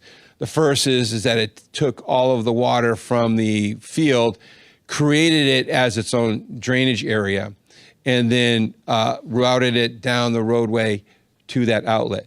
And we did that specifically so that we could identify each pipe segment in that run and then apply a size to it. So I know the engineer had commented that the plans don't have the pipe sizes on it, and he is correct. We have located them. They're in the math here, but we will update the plans to include the. I had everything I could do to get the plan set done to Georgie by the time she left on Thursday, so I just didn't have time to add the pipe sizes. But here's a change. So if the change due to the impervious reduction resulted in a very minor change to the project. So all these numbers here are basically the same numbers that were in the existing report for the existing analysis. The computer program brings the analysis out to the 100th. So I believe these two numbers were the same. This one might have been 87.95 hundredths. So 2/100ths of a cubic foot, it's a spit. You're never going to see it. And then this shows the change to the proposed analysis due to rerouting and also the reduction in impervious. The numbers have gone up a little bit from the previous one. And if you recall at the last meeting, I talked about time of concentration. So the field on the existing analysis exited at the eastern end. And then the time of concentration was calculated by the flow through the woods, all the meandering through the dams, and then all that stream. That's all been removed. So the time of concentration now is quicker. I wouldn't say very quicker, but it's quicker. We still have the flow through the medium in the field, but it hits pipe. And you calculate the time of concentration by pipe size and flow and material. So that resulted in these numbers increasing a little bit, but you can still see, even at the 100-year storm, we still are producing approximately 20 cubic feet per second of water less than under their existing. So there's still a benefit to the development occurring, less stormwater is being generated. The second graph I show here is not in the current stormwater report, and George talked about that at the last meeting, basically doing a water balance. So we weren't really concerned about the water balance prior, because we knew that the water coming from the soccer fields would more than make up what was being removed under existing conditions. With all that water being removed and diverted, we needed to make sure we had enough water going to that wetland. Is that wetland B? Is that wetland B? Just to make sure that we kind of maintain that balance. So, and I'll show you where these numbers are coming from now in a minute. But you can see that under the storms that were analyzed, 2, 10, 25, 50, and 100, this is the flow that was going to wetland B under existing conditions. And you can see the proposed is greater on all cases. So we have more water going to that wetland than was under existing conditions, significantly less water under this analysis than under the previous one, because the soccer field's been removed and gone away. And the difference is that this water is originating from the roof of the building. So there's no parking area water associated. It's all strictly from the roof. So I'll just go through these a couple quickly. I'll do a lot of scrolling in a minute. But this is the existing conditions analysis drainage map. These red lines represent the subcatchment areas. These green lines represent the soil types. So under 40, you can see that this amount of area under the existing conditions kind of narrows down and then includes this corner here. This all went into this wetland up over here. And that's what the analysis generated, that top line of that additional graph. I can answer any questions about all this stuff I'm scrolling through, but this is all the math associated with the existing conditions analysis. In hindsight, it would have been much better to put the two maps together, but that's still under existing here. Hold on. 50, 100, getting close. There it is. So you can see the again, this is the proposed conditions map. So under this analysis, area 400 and area 300 are the portions of the building which are contributing to this area here. And these blue arrows you can see are where that water is coming from. Other things to note, which I added, is that we have this blue arrow here, which signifies the collection of all the water within the subcatchment 100 for the field. And you can see that we basically route that on a separate line to the head wall at Design Point 1000. So we did this at the request of CT Water. And the analysis, basically, we were able to maintain the balance going into that wetland. Just a couple things to comment on. I know that the city engineer, I think today, submitted another review comment that the comments for the first ones that he submitted weren't addressed. I didn't think I needed to address those because his last sentence said, I believe these are going to be taken care of under planning and zoning. So I didn't bother to address them. But the retaining wall, all that stuff, we're going to have all responses to that for the next process when we get to it. And then the comment he had today about the pipe sizes, I will certainly have them. The pipe sizes range from 2 feet where a 2-foot pipe where it exits the soccer field here, and then they basically step up 24 inches, 30, and 36 inches, which is the last one running all the way out on that part right there. But in general, that's the update that VHB produced for the project. All right, George? I'm going to be very quick. Famous last words. Last time around, my take-home homework was to provide Georgie with some fairly detailed information regarding each of the mitigation areas. I started, then I found out that we were going to be switching to a couple of weeks, and I said, oh, thank goodness, because I've been so very busy. But I have been working on it, and one thing that I needed to do, which is important based on our last discussion that I didn't have time to do in the field, is to figure out the route to the vernal pool proposal. So that's still something that I have to put my eyes in the field through. I have some ideas, but I just want to be sure, and maybe I'll even flag the route, which I think might be helpful. And then I can GPS it and show it on a plan.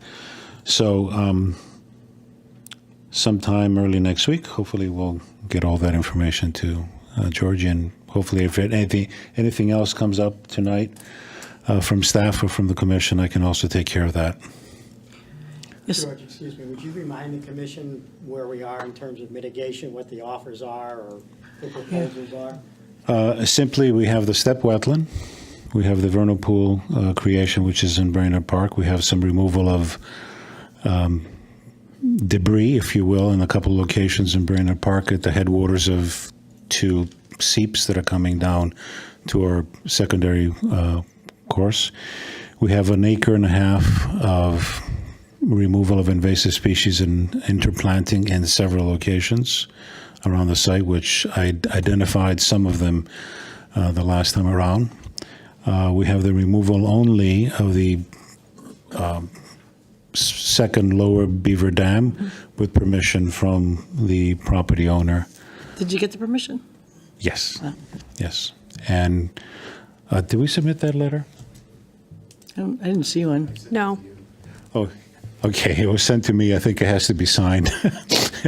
Not by me. And then sent back and put in the record. And the final thing was $250,000 or less to accommodate the work that's going to be done for the forebay of Freshwater Pond, which is something that has to happen. I think that covers it. Yeah, that was going to be one of my questions for tonight, was if you could give us a list of all the mitigations. Yeah, I spoke to you last time, but I think you need something in writing. Yeah, I'd like to see something in writing so we could, There's a few that were iffy. kind of questioning. One thing I was going to ask too is the step wetland, since it would be visible to the public. Is it going to be visible? Is it going to be near the building, on the side? It's going to be in the back of the building, and there's an area behind the building that's accessible. And I forgot one thing. There's also something in the order of, what did we say? 13 acres of Oh, yeah, conservation in- easement? Conservation. Yeah, and we need to give you a map on that. Yeah, that'd We're be still playing around with it the last time. Yeah, so with the step wetland, where I was going to get at is, one of our things in the POCD is to educate the public in that. Mm-hmm. And so if we could have maybe a little sign, I was thinking, say there's a step wetland and Yeah. some kind of little information on what a step wetland. We didn't, oh, there it is.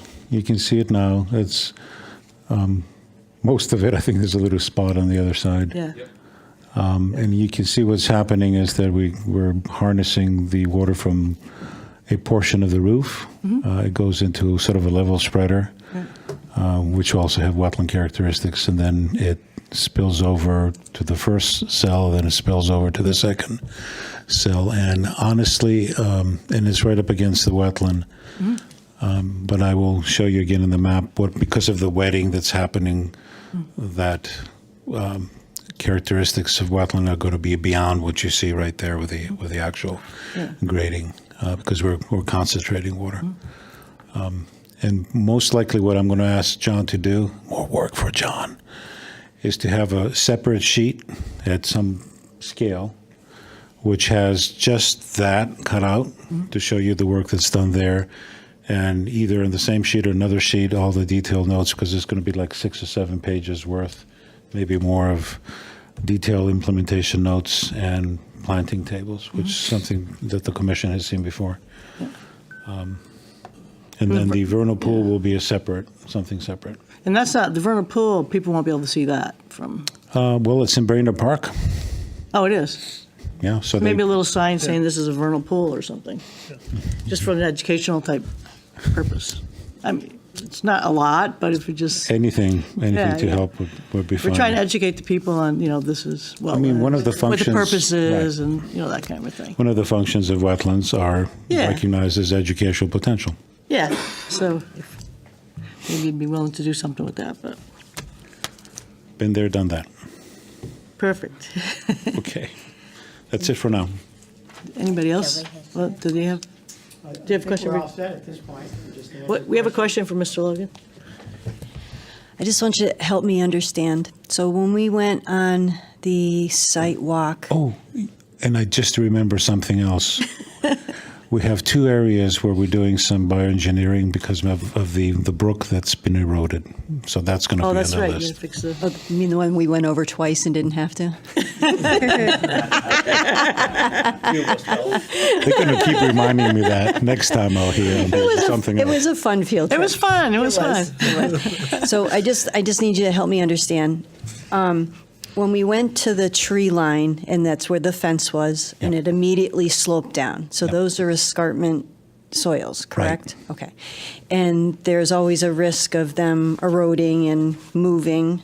And I just want to be assured that field number 11 is far enough away that you're not going to be looking at, it collapsing in 10 or 15 years. Right. So let me address that. So I know there's some information that was put into the record by the public, and I need to address that specifically in the escarpment. So escarpment have a particular definition. Soils are part of it, obviously, and obviously slope is a part of it. So as long as we don't have the slope, we still have the soils, because the soils do extend a little bit. As we know, we have this silty stuff that's a little into the ground. You have this sand capping, and you go down about 2 feet, 2.5, 3 feet, depending on what it is, and you find that silt layer, the finer layer. My understanding, and I'll address that specifically for that field, but my understanding from the discussions that we've had here and with the team, and you want to address that, is that the way that the field 11 is going to be constructed is done in a way that keeps that in mind, right? And so, Just a little bit more information on that. So the negative aspect of the escarpment soils is that they're highly erodible, and they're erodible due to either water flowing over its surface, not being stabilized, or putting an extreme amount of weight on it, which actually fractures the soil, causes a crack, then water gets in. Water is the main enemy. So what we're doing two things. One of the other building inspector's comments was regarding the retaining walls. And we have switched the type of retaining wall that we're using. It does not have that geogrid under it. When I got that comment from today, I actually looked at the details. That retaining wall detail wasn't swapped over. But the retaining wall we're proposing has a very wide base on it. And the reason we're using that is because the wider the base, the weight is still the same, but the wider the base, the less soil pressure it exerts. That's key for escarpment soils. The design also on that detail, we've added a note that basically says that the design is to be done under the supervision of a geotechnical engineer. The geotechnical engineers specialize in the characteristics of soils and the engineering properties of soils. Having the design done by someone who is expert in that keeps that erosion and that fracture from occurring. And then lastly, any area that is disturbed as part of the retaining wall installation needs to be heavily stabilized. That's either through vegetation or planting of material that has roots that keep it anchored. And it's not a set it and forget it type of environment. They need to be, recurrently inspected. Because the last thing Andy wants is for erosion to occur and then have him go to work one morning and field 11 is gone. So that the inspection is going to be a part of that process. So we've taken care of that by adding additional information on the plans, which will be on the next submittal update.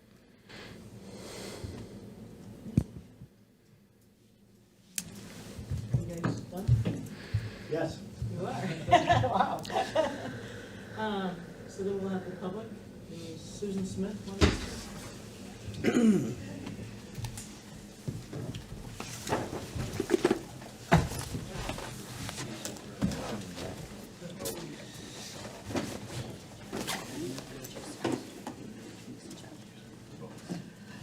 It's almost my bedtime, so.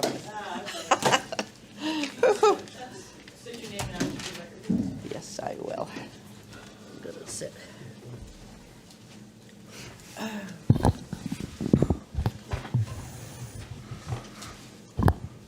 My name is Susan Winters Smith. I live at 115 Brainerd Road. I'm a writer and a retired social worker. And a lot of people know me because I kind of headed up the Save Brainerd Park group. And I'm a butter, and a butter, however you say it. So I have a lot of concerns about all of this, but this team of experts is making me feel a lot better tonight, and I want to address a couple of specific things.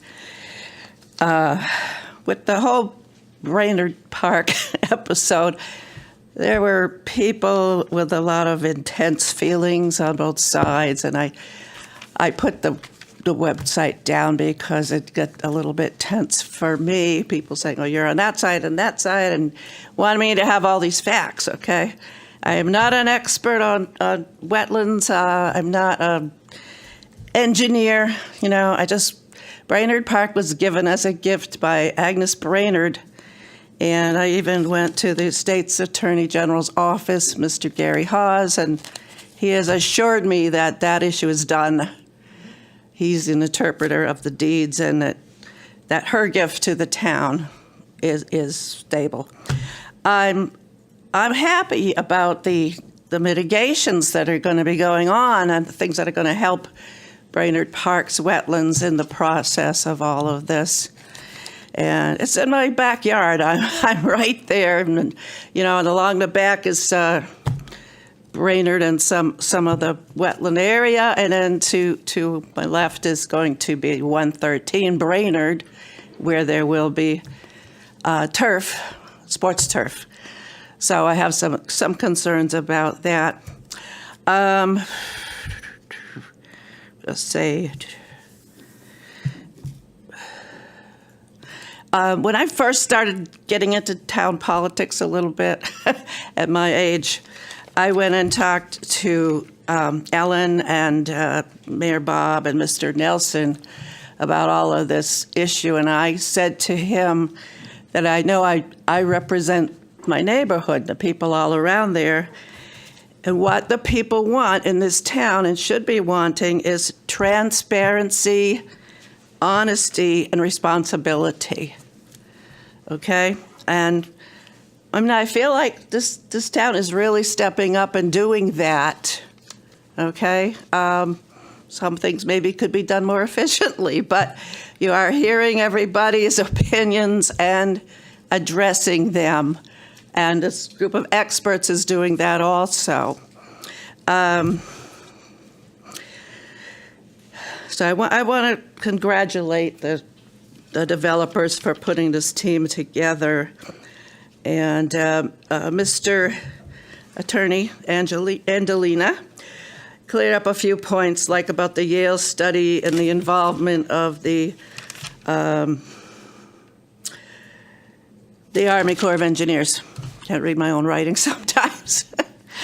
And I know a lot of little points are still going to come up, that this is going to be a long process. I really appreciate Mr. George Logan, who I have researched is a highly qualified expert on soil and wildlife. We're pretty much on the same page, except for maybe one little issue I'll have to discuss with you at some point.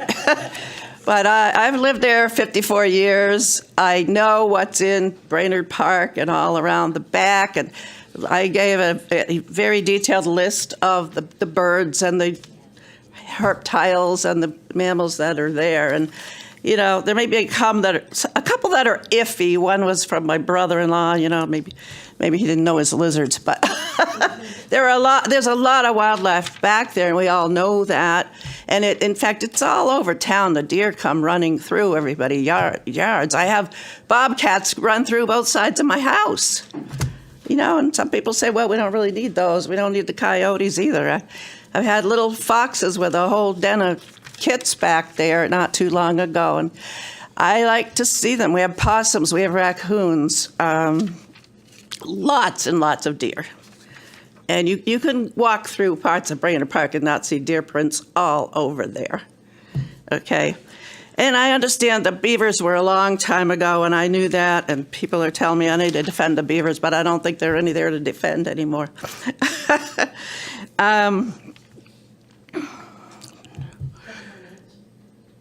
Sorry? A couple more minutes. Yeah, okay. It's very short anyway. I'm just impressed with all the research from the wildlife people, and I just want to address Mr. Hubbard's of the athletic fields of America. That I'm happy he agrees with getting rid of the PFAS and the crude rubber, and he gave some main points about his company's use of this surf material called Tenkate.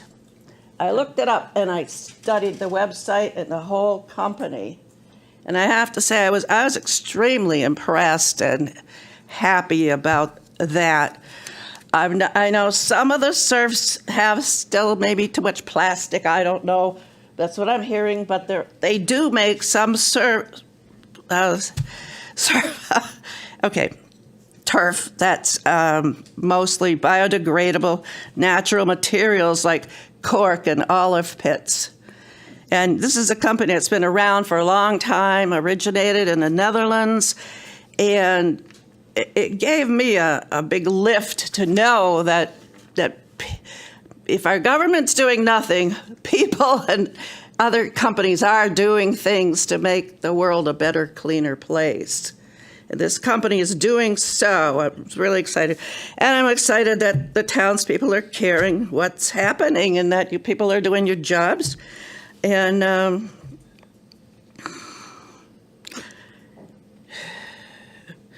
being, as I said, transparent, honest, and responsible. I do think we want to know exactly what's in the turf that will be on our sports fields there. Because there's a lot of controversy on it. If it's more natural material, that's great. But I mean, any kind of plastics and polymers have a lot of issues, and a lot of them have not been studied enough thoroughly to know. And I do think that we here need to know exactly what will be in ours. And I know, like a lot of people, that pollution and detrimental chemicals are everywhere in our land, in our air, in our water, and we just want to keep it down to a minimum and find more ways to change that back to. But the wetlands out there are not original wetlands. A lot of damage was done by Mass Mutual, and I protested them when they first came in back there, and we did lose some eagle nests. But, you know, life moves on, progress moves on. That's all I have to say. There's nobody else that signed up. Is there anybody else?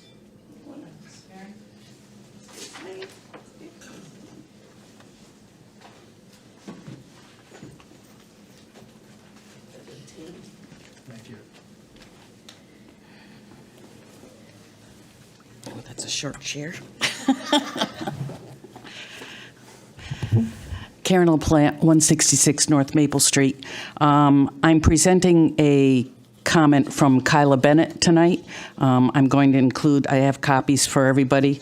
I've got on the first page is her, basically her classifications, all the classes she's taken, her degrees, her expertise, all her qualifications. So you guys can read that at your leisure. I'm going to read just sections of her comments. You guys can read the rest. Routes of exposure for PFAS include ingestion, inhalation, and dermal absorption. While ingestion of PFAS is the most common route of exposure, scientists are finding that inhalation and dermal absorption are important routes of exposure. A recent preliminary study found that children playing on artificial turf do pick up PFAS up on their skin. Additional research is being conducted on this issue. Children playing on turf are subjected to all three routes of exposure. There are per- and polyfluoroalkylid substances, PFAS, in artificial turf. In 2019, scientists from Pier and the Ecology Center discovered PFAS in the blades and the backing of artificial turf. Since then, artificial turf manufacturers and consultants have conceded that PFAS are added to the machines to assist in the extrusion of the hot plastic. But PFAS are also used as a slip agent that is intentionally added to the molten hydrocarbons to make the plastic grass blades free of defects. In other words, PFAS are used in the base material itself. In fact, every sample of dozens of artificial turf samples, regardless of the manufacturer, show PFAS in the grass. Every minute amounts of PFAS are dangerous. In March of 2023, the U.S. EPA issued its proposed drinking water limits for 6 PFAS, including PFOA and PFOS. The proposed limits are 4 parts per trillion for both PFOA and PFOS individually, but EPA also proposed health-based, non-enforceable maximum contaminant level goals of 0 because, quote, there is no dose below which either chemical is considered safe, end quote. Once these proposed regulations are finalized later this month, all states, including Connecticut, will have to comply with them. Given that we are seeing these PFAS leaching off artificial turf, it is important to assess the impacts to the groundwater, the surface water, and the soils from the PFAS in these products. Indeed, Dr. Graham Peasley of Notre Dame University estimates that one artificial turf field will leach 12 milligrams of PFAS per year, which in turn will contaminate roughly 800,000 gallons of water per year. Legal liability issues should be considered as municipalities municipalities can be considered a responsible party in the contamination of drinking water wells, surface water, groundwater, and soils from artificial turf. So-called organic infills are not necessarily safe from the heat or chemical perspectives. They haven't said they're not using any infill, but I would like them to clarify that they're not using any infill. So I won't read that paragraph. Artificial turf results in greenhouse gas emissions. Recent research shows that the substitution of artificial grass for natural grass contributes to global warming. More recent research conducted this year states that artificial turf, quote, can significantly increase ground surface temperatures and consequently increase ambient air temperatures near the ground as well as its surroundings, end quote. It is important to note that EPA considers artificial turf to be an impervious surface, which exacerbates runoff and contamination from adjacent waterways. This is especially critical with climate change bringing frequent torrential rain bombs, and other storms. Artificial turf results in the discharge of microplastics, and this is something that's very important. Both the grass blades of the plastic turf and the infill migrate off the field and get into soils and water. Hundreds of pounds of microplastics shed off these fields each year, despite industry's claims that they do not break. In fact, research from Sweden indicates that microplastics coming off artificial turf fields is the second largest source of microplastics in the environment. Recent research shows that fibers from artificial grass accounted for 15% of plastic pieces larger than 5 millimeters in all microplastics within 1 kilometer of the shore. They found 213,200 pieces of artificial turf floating in water per square kilometer. PFAS and other toxic chemicals will migrate with these microplastics and contaminate nearby water, soil, and waters. Artificial turf cannot be currently recycled. There are currently no artificial turf recycling facilities in the United States, and old fields are being unceremoniously dumped all over the country. Recently, landscape architects consultants are claiming that there are artificial turf recycling facilities in Pennsylvania and Texas. The facility in Pennsylvania is not operating and, in fact, has been cited for environmental violations. The facility in Texas is an, quote, advanced recycling facility run by Exxon. Turf will be recycled via pyrolysis, which means it will be burned. This pyrolysis results in intensive energy and water use. It spews toxic chemicals into the air. It should not be called recycling. Artificial turf providers should be required to specifically disclose what will happen to the tons of PFAS-laden plastic at the end of the field's life. In conclusion, given the PFAS that leach off artificial turf, the backing, and the infill, together with the migration of microplastics, the inability to recycle the fields at end of life, the contribution to climate change, and the intense water use, cities and towns should seriously consider the installation of grass fields.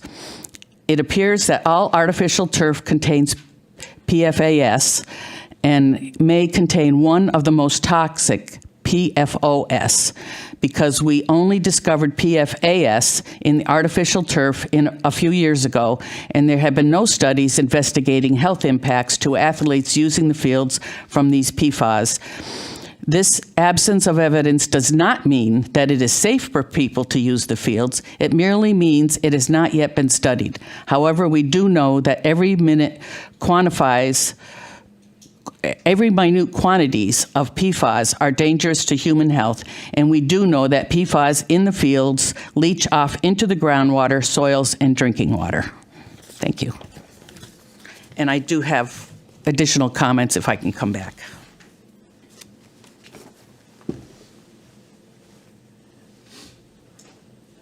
Is there anybody else that wants to speak? Yes. Hold on. Sorry. Oh, yeah. Well, thank you. I might as well let Karen, go ahead. Can I finish? Karen, do you have a copy of that for us? Yeah, there's one there. Thanks. and it's all footnoted where she got her facts.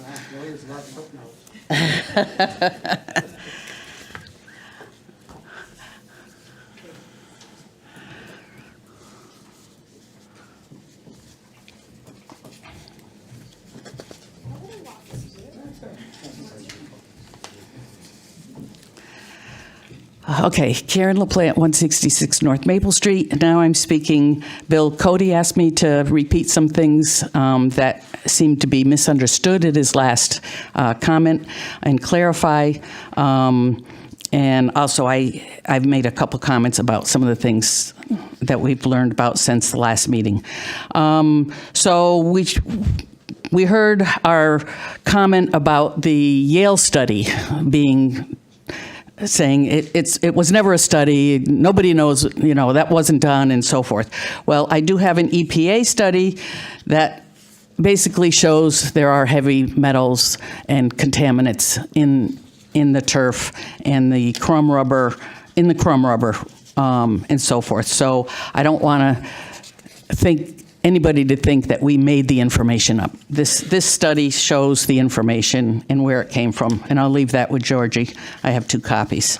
As far as you people not being able to regulate the water quality, okay, your definition in my comments last time of pollution talks about the harmful thermal effects of the contamination or rendering unclean of impure of any waters of the state by reason of any waste or other materials discharged or deposited therein by any public or private sewer or otherwise, so as to directly or indirectly come in contact with any waters. So we're talking any runoff from these fields.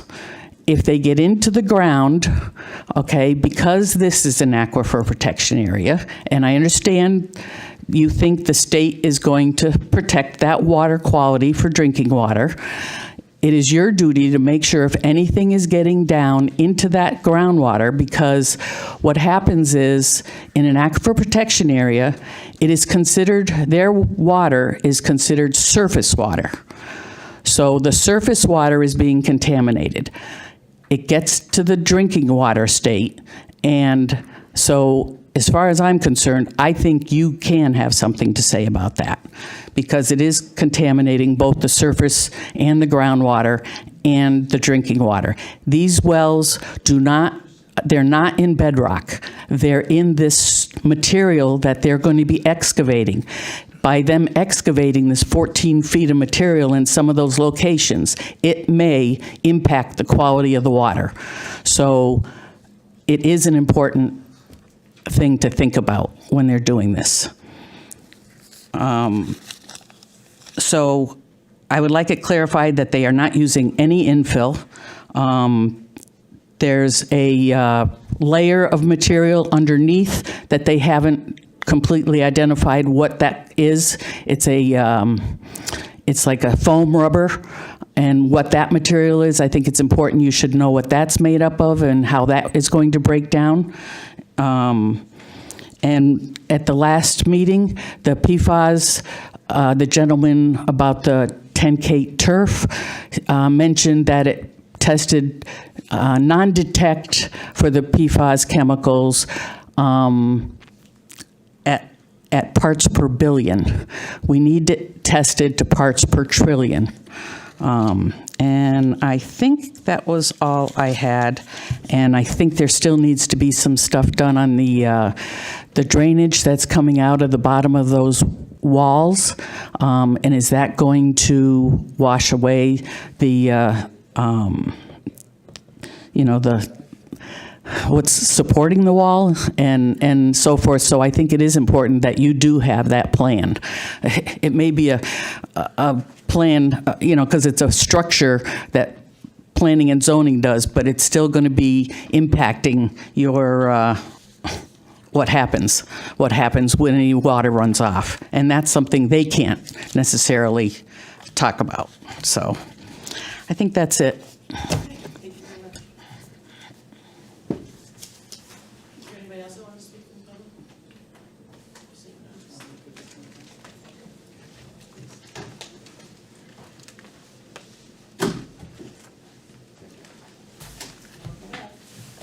Thank you. Again, for the record, Carl Landolina.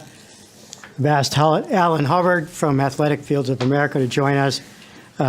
He's going to talk to some of the issues that were brought up by Ms. LaPlante with respect to the turf material. I don't know if you want to hear from our engineer again, but he would just be reiterating what he explained to you in terms of the drainage before. So I think some of the comments that we heard from Ms. LaPlante were already addressed in the presentation about what happens to the water once it leaves, and how any of the yarn that separates is filtered out and all this process. I'm not an engineer, and I'm sure if I try to explain it, I'll mislead all of you. Stay in my lane. Yeah. So with that, I'll turn it over to Mr. Hubbard, and he can explain to you the process that goes into making this material, all of that. And the one thing I will say to address Ms. LaPlante's comments directly, you can make it a condition of approval, no infill material. We're not going to be using it. That note has been taken off the plan, as our engineer told you earlier. And without the note being there saying we're going to use it, it can't be used in any event. But if you want to make that one of your site-specific conditions, we certainly would agree to that. So with that, I'll turn it over to Alan. He can talk about TENCADE and the rest of the materials. Thank you. Alan Hubbard, Athletic Fields of America. We are a TENCADE-owned subsidiary. Just to give everybody a very, very brief history on TENCADE. TENCADE is a Dutch company or a Netherlands-based company that is over 300 years old. Been in the textiles business for over 300 years old. Making synthetic turf is a part of their business. It is not the only thing. They make many things for agricultural and food service use, things of that nature. The Netherlands is intensely focused on sustainability. In Europe, they don't call it sustainability, they call it circularity, meaning raw materials get made, get recycled, get reused for other things. So circularity. TENCADE is one of the leaders in the world in green manufacturing and circularity. I want to address the comments made regarding the turf being recycled.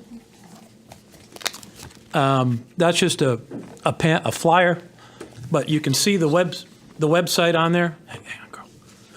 There's a website on there. Feel free to click on that link. Go on the internet, and you can see our recycling website.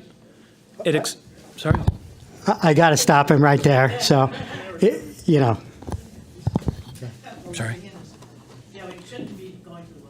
Yeah, you can, but if you have to come back and tell us what you found. Right. Sorry. But anyway, in the issue of transparency, everything is there. The material is not burned. It is broken down to its basic elements. It is recycled. So synthetic turf, and this is the exact product that we are proposing. You can see there's no rubber. This synthetic turf is made of polyethylene. Our clothes, mattresses, furniture, polyethylene. No secret there. So we have polyethylene yarn on a polyethylene backing. In our recycling process, it is broken down into its basic elements. It is reformed back into a polyethylene resin pellet. That pellet is then used to make other products out of polyethylene. Doesn't have to necessarily be turf that's made, but other things that are made of polyethylene. We are the only ones in the world that have this process right now. In fact, TENCADE is so committed to it that we take turf from our competitors and recycle it because it's the right thing to do. That's just part of our company culture. I can confirm no infill is needed. What you see here that I'm holding in my hand that you've all held and touched is exactly what will go down on these fields. No mystery there, 100% transparent. I'm going to give you two things in regards to PFAs. And I'll give these to Georgie to pass out, please. Thank you. Two things.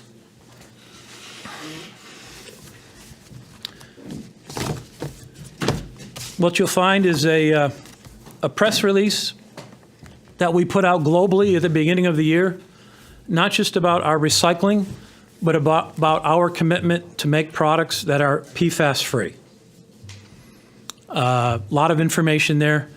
You'll also find a letter from our Director of Technology and Quality saying that since November of last year, all of our manufacturing is PFAS-free. Along with that, stapled to that in the back, is a PFA test on this particular product right here. That PFA test says that this is 100% PFA-free. And that is an accredited, third-party testing agency. There are very few agencies in the country that have the ability to test for PFAs, but that is certainly one of them.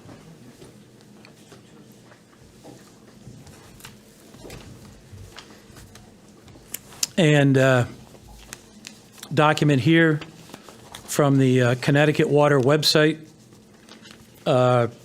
establishes some guidelines, I guess, for PFOS and PFOA in drinking water. PFOS, 10 parts per trillion, and PFOA, 16 parts per trillion. We're PFA free, so arguably the water coming off this site would be cleaner than what's already there. Certainly, there are PFAs and PFOS in rainwater. So we're not adding anything additional to the watershed. And as far as the thermal elements of water coming off of this, when it rains, this material will take on the ambient temperature or whatever it is outside. If it's 70 degrees and raining, that's what the turf will be. The water will hit this, it'll perk through the drainage base and go out through the outlet pipes. There is no thermal activity that's going to go on that's going to superheat the water and cause harmfulness to the environment. Never seen it. Don't know how it could possibly happen. So I just wanted to be very, very transparent in everything that we're doing. Thank you. One of the questions was, what's underneath? What do you put underneath that layer? What's going under this is a shock so you're pad. You're going to lay it on top of something. Yes. Right. There is a shock pad that goes under this, and the shock pad lays directly on top of the drainage stone. And what's the shock pad made of? It's polyethylene. Thank you. Yep. Not the same color, it's white, but it's polyethylene. Okay.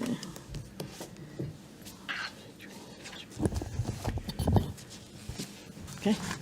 So one of the things I did in between tonight and our last meeting actually went on to the Department of Public Health or Connecticut Water Company's own website.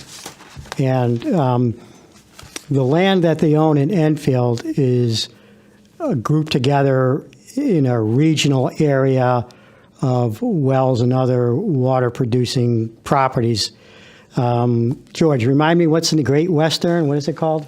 Northwestern. No, we're in the Northwestern, whatever category. And there's probably like a dozen towns or so. And they do test their water, obviously, and they provide that information to the Department of Public Health. I couldn't find anywhere where they actually said this well is producing water of this quality, that well is producing something else. The report that they've given to apparently DPH that you can find on their website just lumps them all together. So the water coming out of that Great Western area has PFOSs and PFASs currently that tests somewhere between non-detect and 8 to 10 parts per trillion. It's already in their water from rainwater or wherever the other sources are. We're not going to be adding to that. We've got material that we're going to use that is PFAS free. You know, and I don't know I think you just heard from Alan, what the limits are. They were asking us to test at limits that were even lower than they were already had in their wells, and it's one of the little disagreements we had with Connecticut Water along the way. They wanted to commit to a standard that they don't even meet themselves, but they meet the standards that are appropriate under the guidelines, you know, promulgated by the state of Connecticut. So I guess that's fine, and we certainly will at this point as well. So I hope that addresses those issues. I think we've got a great product. There's a great company behind it. And, you know, the developer here is committed to making these facilities as safe as possible for the environment. You know, other things that were in the report, I guess people can differ on whether they like soccer players like to play on artificial turf or they like grass or, you know, whatever. I suppose people can break their ankles on both of them, but that really has nothing to do with what you guys are charged to do. And obviously, you know, I've been around a long time in front of you guys, and you guys have been around a while. I think you clearly know. Not that you're old, you've been doing it since you were 5. But you know your jurisdictional area, and I know that you know you would recognize that and want to do a good job protecting those environmental concerns that you have as a community and that you are in charge of protecting. So what we'd like to do is we're going to, I guess, engage with Connecticut Water after they've had a chance to review what you've seen tonight. I'm sure someone from Connecticut Water is probably listening or is going to watch this, and we'll engage with them further. And if you guys have any other concerns, you can engage with us through staff. You know, George has got some things that he needs to provide to staff, and I know he wants to do that as soon as possible so that you'll get them in your in baskets, you know, relatively quickly so that you'll have a time to review them before the 16th. And if you have any questions, we'll be here to address those on the 16th. I don't know if Andy has anything. No? Guys? Okay. So did you give us an extension? We did, yes. You did get it? Okay. Yeah, I gave it to in writing, so yep, you have our consent to the 16th. Okay. Yeah. And we're hopeful at that point we can close it, wrap it up. Yeah. Does anybody have any questions? Yeah, I have like one or two questions just about the turf stuff. So over the weekend, for some reason, I like being devil's advocate. That's just how I am. So I did that before. Yeah. I did some research on Tenkate, and I'm very, I was blown away by the advancements and stuff they've made in artificial turf, you know, compilations and all that stuff. It was really good to see all the things it's done for the environment and all that.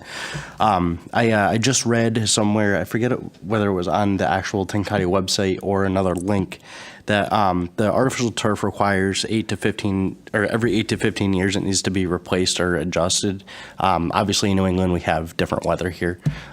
So I foresee a lot of, you know, the things being kind of messed up, or especially if it, you know, kids play on it a lot.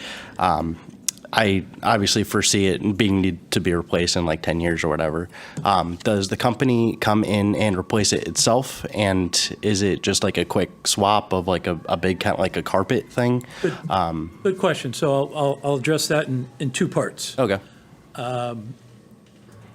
Most artificial turf manufacturers on their products warranty their products for 8 years.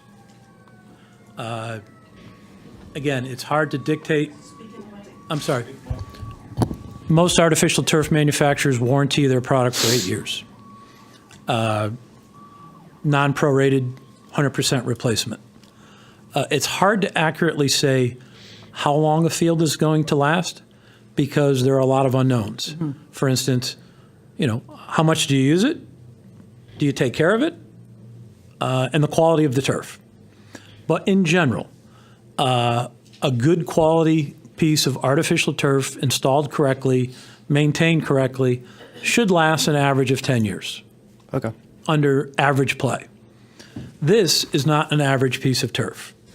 This is the only piece of turf on the planet where we warranty it unconditionally, non-prorated, for 12 years. And that is because the density of fiber and the way we construct it. It's the Cadillac of turf, just that simple. So we warranty this for 12 years. Up here in New England, we don't have the sun exposure that you do, let's say, down south or out west. And UV degradation is a big, factor in how long a piece of turf will last. So generally up here in New England, we'll get an extra 2 or 3 years out of the turf because obviously your amount of play in the winter when it's, 10 degrees out and you don't have that much sunshine, doesn't affect it as much. So I hope that answers the first part of your question. Yeah. As far as the replacement process goes, on a product like this with no infill, it takes about 1 day to cut the turf and roll it up and remove it. We have, specific machinery that comes in, cuts the turf. Another machine comes in, rolls it up. And that's all with the warranty and stuff? Like that's not... That's not under warranty, but that's the process. Yeah. Then it gets recycled. And then it takes another 2 or 3 days to lay the new carpet. The shock pad, the drainage base, everything remains in place. It's just like swapping carpet in your house. It's no different. Rip out the old, put in the new. So that's the process. Okay. And I saw in one article, I think Ms. LaPlante, or I'm not sure who said it, there was kind of, I guess, some misleading things. I guess some complaints were filed about like false marketing regarding the disposal of the turf, because I guess you said you were based out of the Netherlands, and some companies or businesses that are using this turf, they send the expired turf or used stuff to the Netherlands to have it disposed of. And I know you said that it was like repurposed into other products, but I don't know if there was burning or potential pollutants that could, come off from the turf being disposed of into the environment. But I'm not aware of anybody that burns turf. Oh, no, it was just a question. I saw something. Obviously, you can't believe everything on the internet. Right. So but Tenkati is a Netherlands-based company, or Dutch company. Our recycling facility is in Houston, Texas, with ExxonMobil. So anything in North America that we take in goes to Houston, Texas. Okay. Just that simple. Okay. As far as things in Europe, they are much more proactive in terms of recycling and things of that nature. And the reason why they are more proactive is very simple. Landfill costs in Europe are 5 times what they are here. You want to promote more recycling over here in the U.S.? Just tell Waste Management to triple their costs. You'll see recycling go through the roof. Yeah. I'm just being honest. There are other companies that are setting up not what I would call recycling centers, but more repurposing centers for turf, which is still better than landfilling it. Yeah. And they break the turf down and do different things, and it's used for things such as fence posts and lawn furniture and stuff like that. Okay. All good stuff. You look at any industry, I don't care what it is, in this country, worldwide, whatever you want to call it, the recycling efforts now are 10 times what they were 10 years ago. So, there's no perfect story out there, but Tenkati is definitely way ahead of the curve. And you guys are definitely like going with this turf stuff instead of the infill, or is it still? It's on the record. Okay. On the record. Obviously, it's going to be a lot more expensive than your average turf. I just want to know if the price tag was adjusted for that. Yeah. Oh, okay. All right.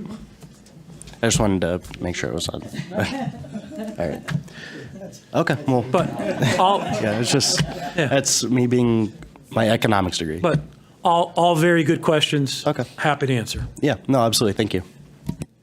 But the truth is, this is the way that the industry is going. Right? They're just a leader, and it should be, right? lack of PFAs, no infill material, longer lasting, all of those things. So when this project is done, you're going to have a state-of-the-art. And when this needs to be replaced in 12 or 15 years, I'm sure the technology will be far superior than even this. So, And I don't want you to think that this is a new product here for North America, but we've been making this product in Europe, where they are far more advanced in turf and recycling for a couple of years. So I don't want you to think that this is a groundbreaking product for us. This is a tried and true performer that we know works very well. Any other questions? Yeah, just a quick, one thing that came up talking about maintenance. Does anything need to be applied to this regularly to help maintain it? Nothing. Nothing. Just the sweeper. The expensive sweeper that you got to get from the machine. Well, I'll be honest with you, with this carpet, since it's so dense, a sweeper really isn't going to do much.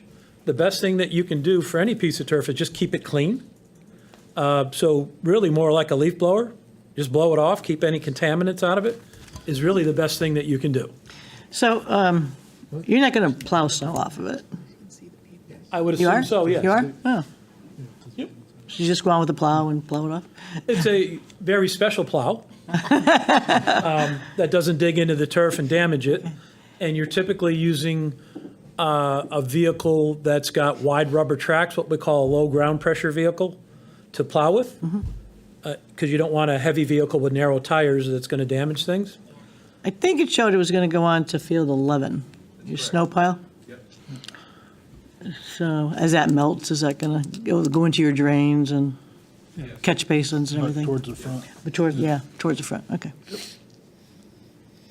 Simple process. Yep. You know. Am I right? Any more questions, concerns? No?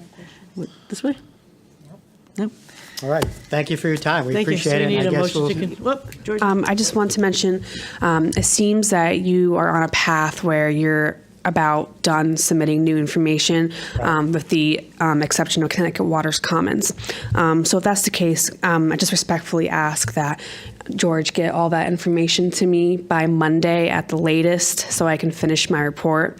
And then all the information can be submitted to the Wetlands Agency with adequate time, especially if you want to close the hearing on the 16th. This will also allow our engineering department to finish their review, because without these materials and time, then staff doesn't have enough time to review. Understood. Thank you. George? I'm going to be doing eclipse watching on No, you're doing this. That's only 6 minutes. You said early week, Monday. Tuesday? So get them to us Friday. Oh, Friday. Seems doable, yeah. But he can't have till May 15th? I mean, with all due No, respect, April we do 30th. need time to have Understood. all of these, Yeah. the Gotta new go through the materials in our hands as He soon as should hold possible. his eclipse glasses hostage until he finishes. That's right. All right, Plus, thank plus you. it gives us time to review it Yeah. and Of come, course. you know, No, we look get at, it. see Yeah. how we're going to do things. All right. I will make a motion to continue the public hearing for IW number 696, 85 and 100 Bright Meadow Boulevard and 113 Brainerd Road. Wait a minute. Yeah, okay, go. What? All right, get a second? Second. Second, Kelly. Okay. Till the next meeting. Till the next meeting, the 16th. Discussion? Okay. Roll call? Donna Corbin Sabinski. Yes. Kevin Zorda. Yes. Virginia Higley, yes. Kelly Himmler. Yes. Dylan Bridge. Yes. Nancy Martin. Yes. Ken Kaufman. 7 in favor, motion passes to continue to April 16th. Thank you. Thank you, gentlemen. Can we get a piece of the underlayment?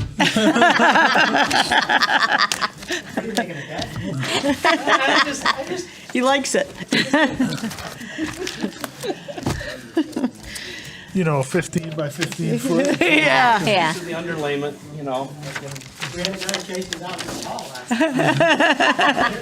I believe it. I believe it. All right. Thank you. That'd be nice for the yard. Meeting continues. Yep. Next is planning staff report. Nothing to report. Nothing? Applications to be received? No applications being received. Any miscellaneous, anybody? No miscellaneous. Motion to adjourn? I make a motion to adjourn. Who was that? Nancy? Ginny? Motion to adjourn by Nancy, and then Ginny seconded it, and it's 9:29. Can we have, all in favor? Aye. All unanimous. It's 9:29, I think? Yep. 9:29.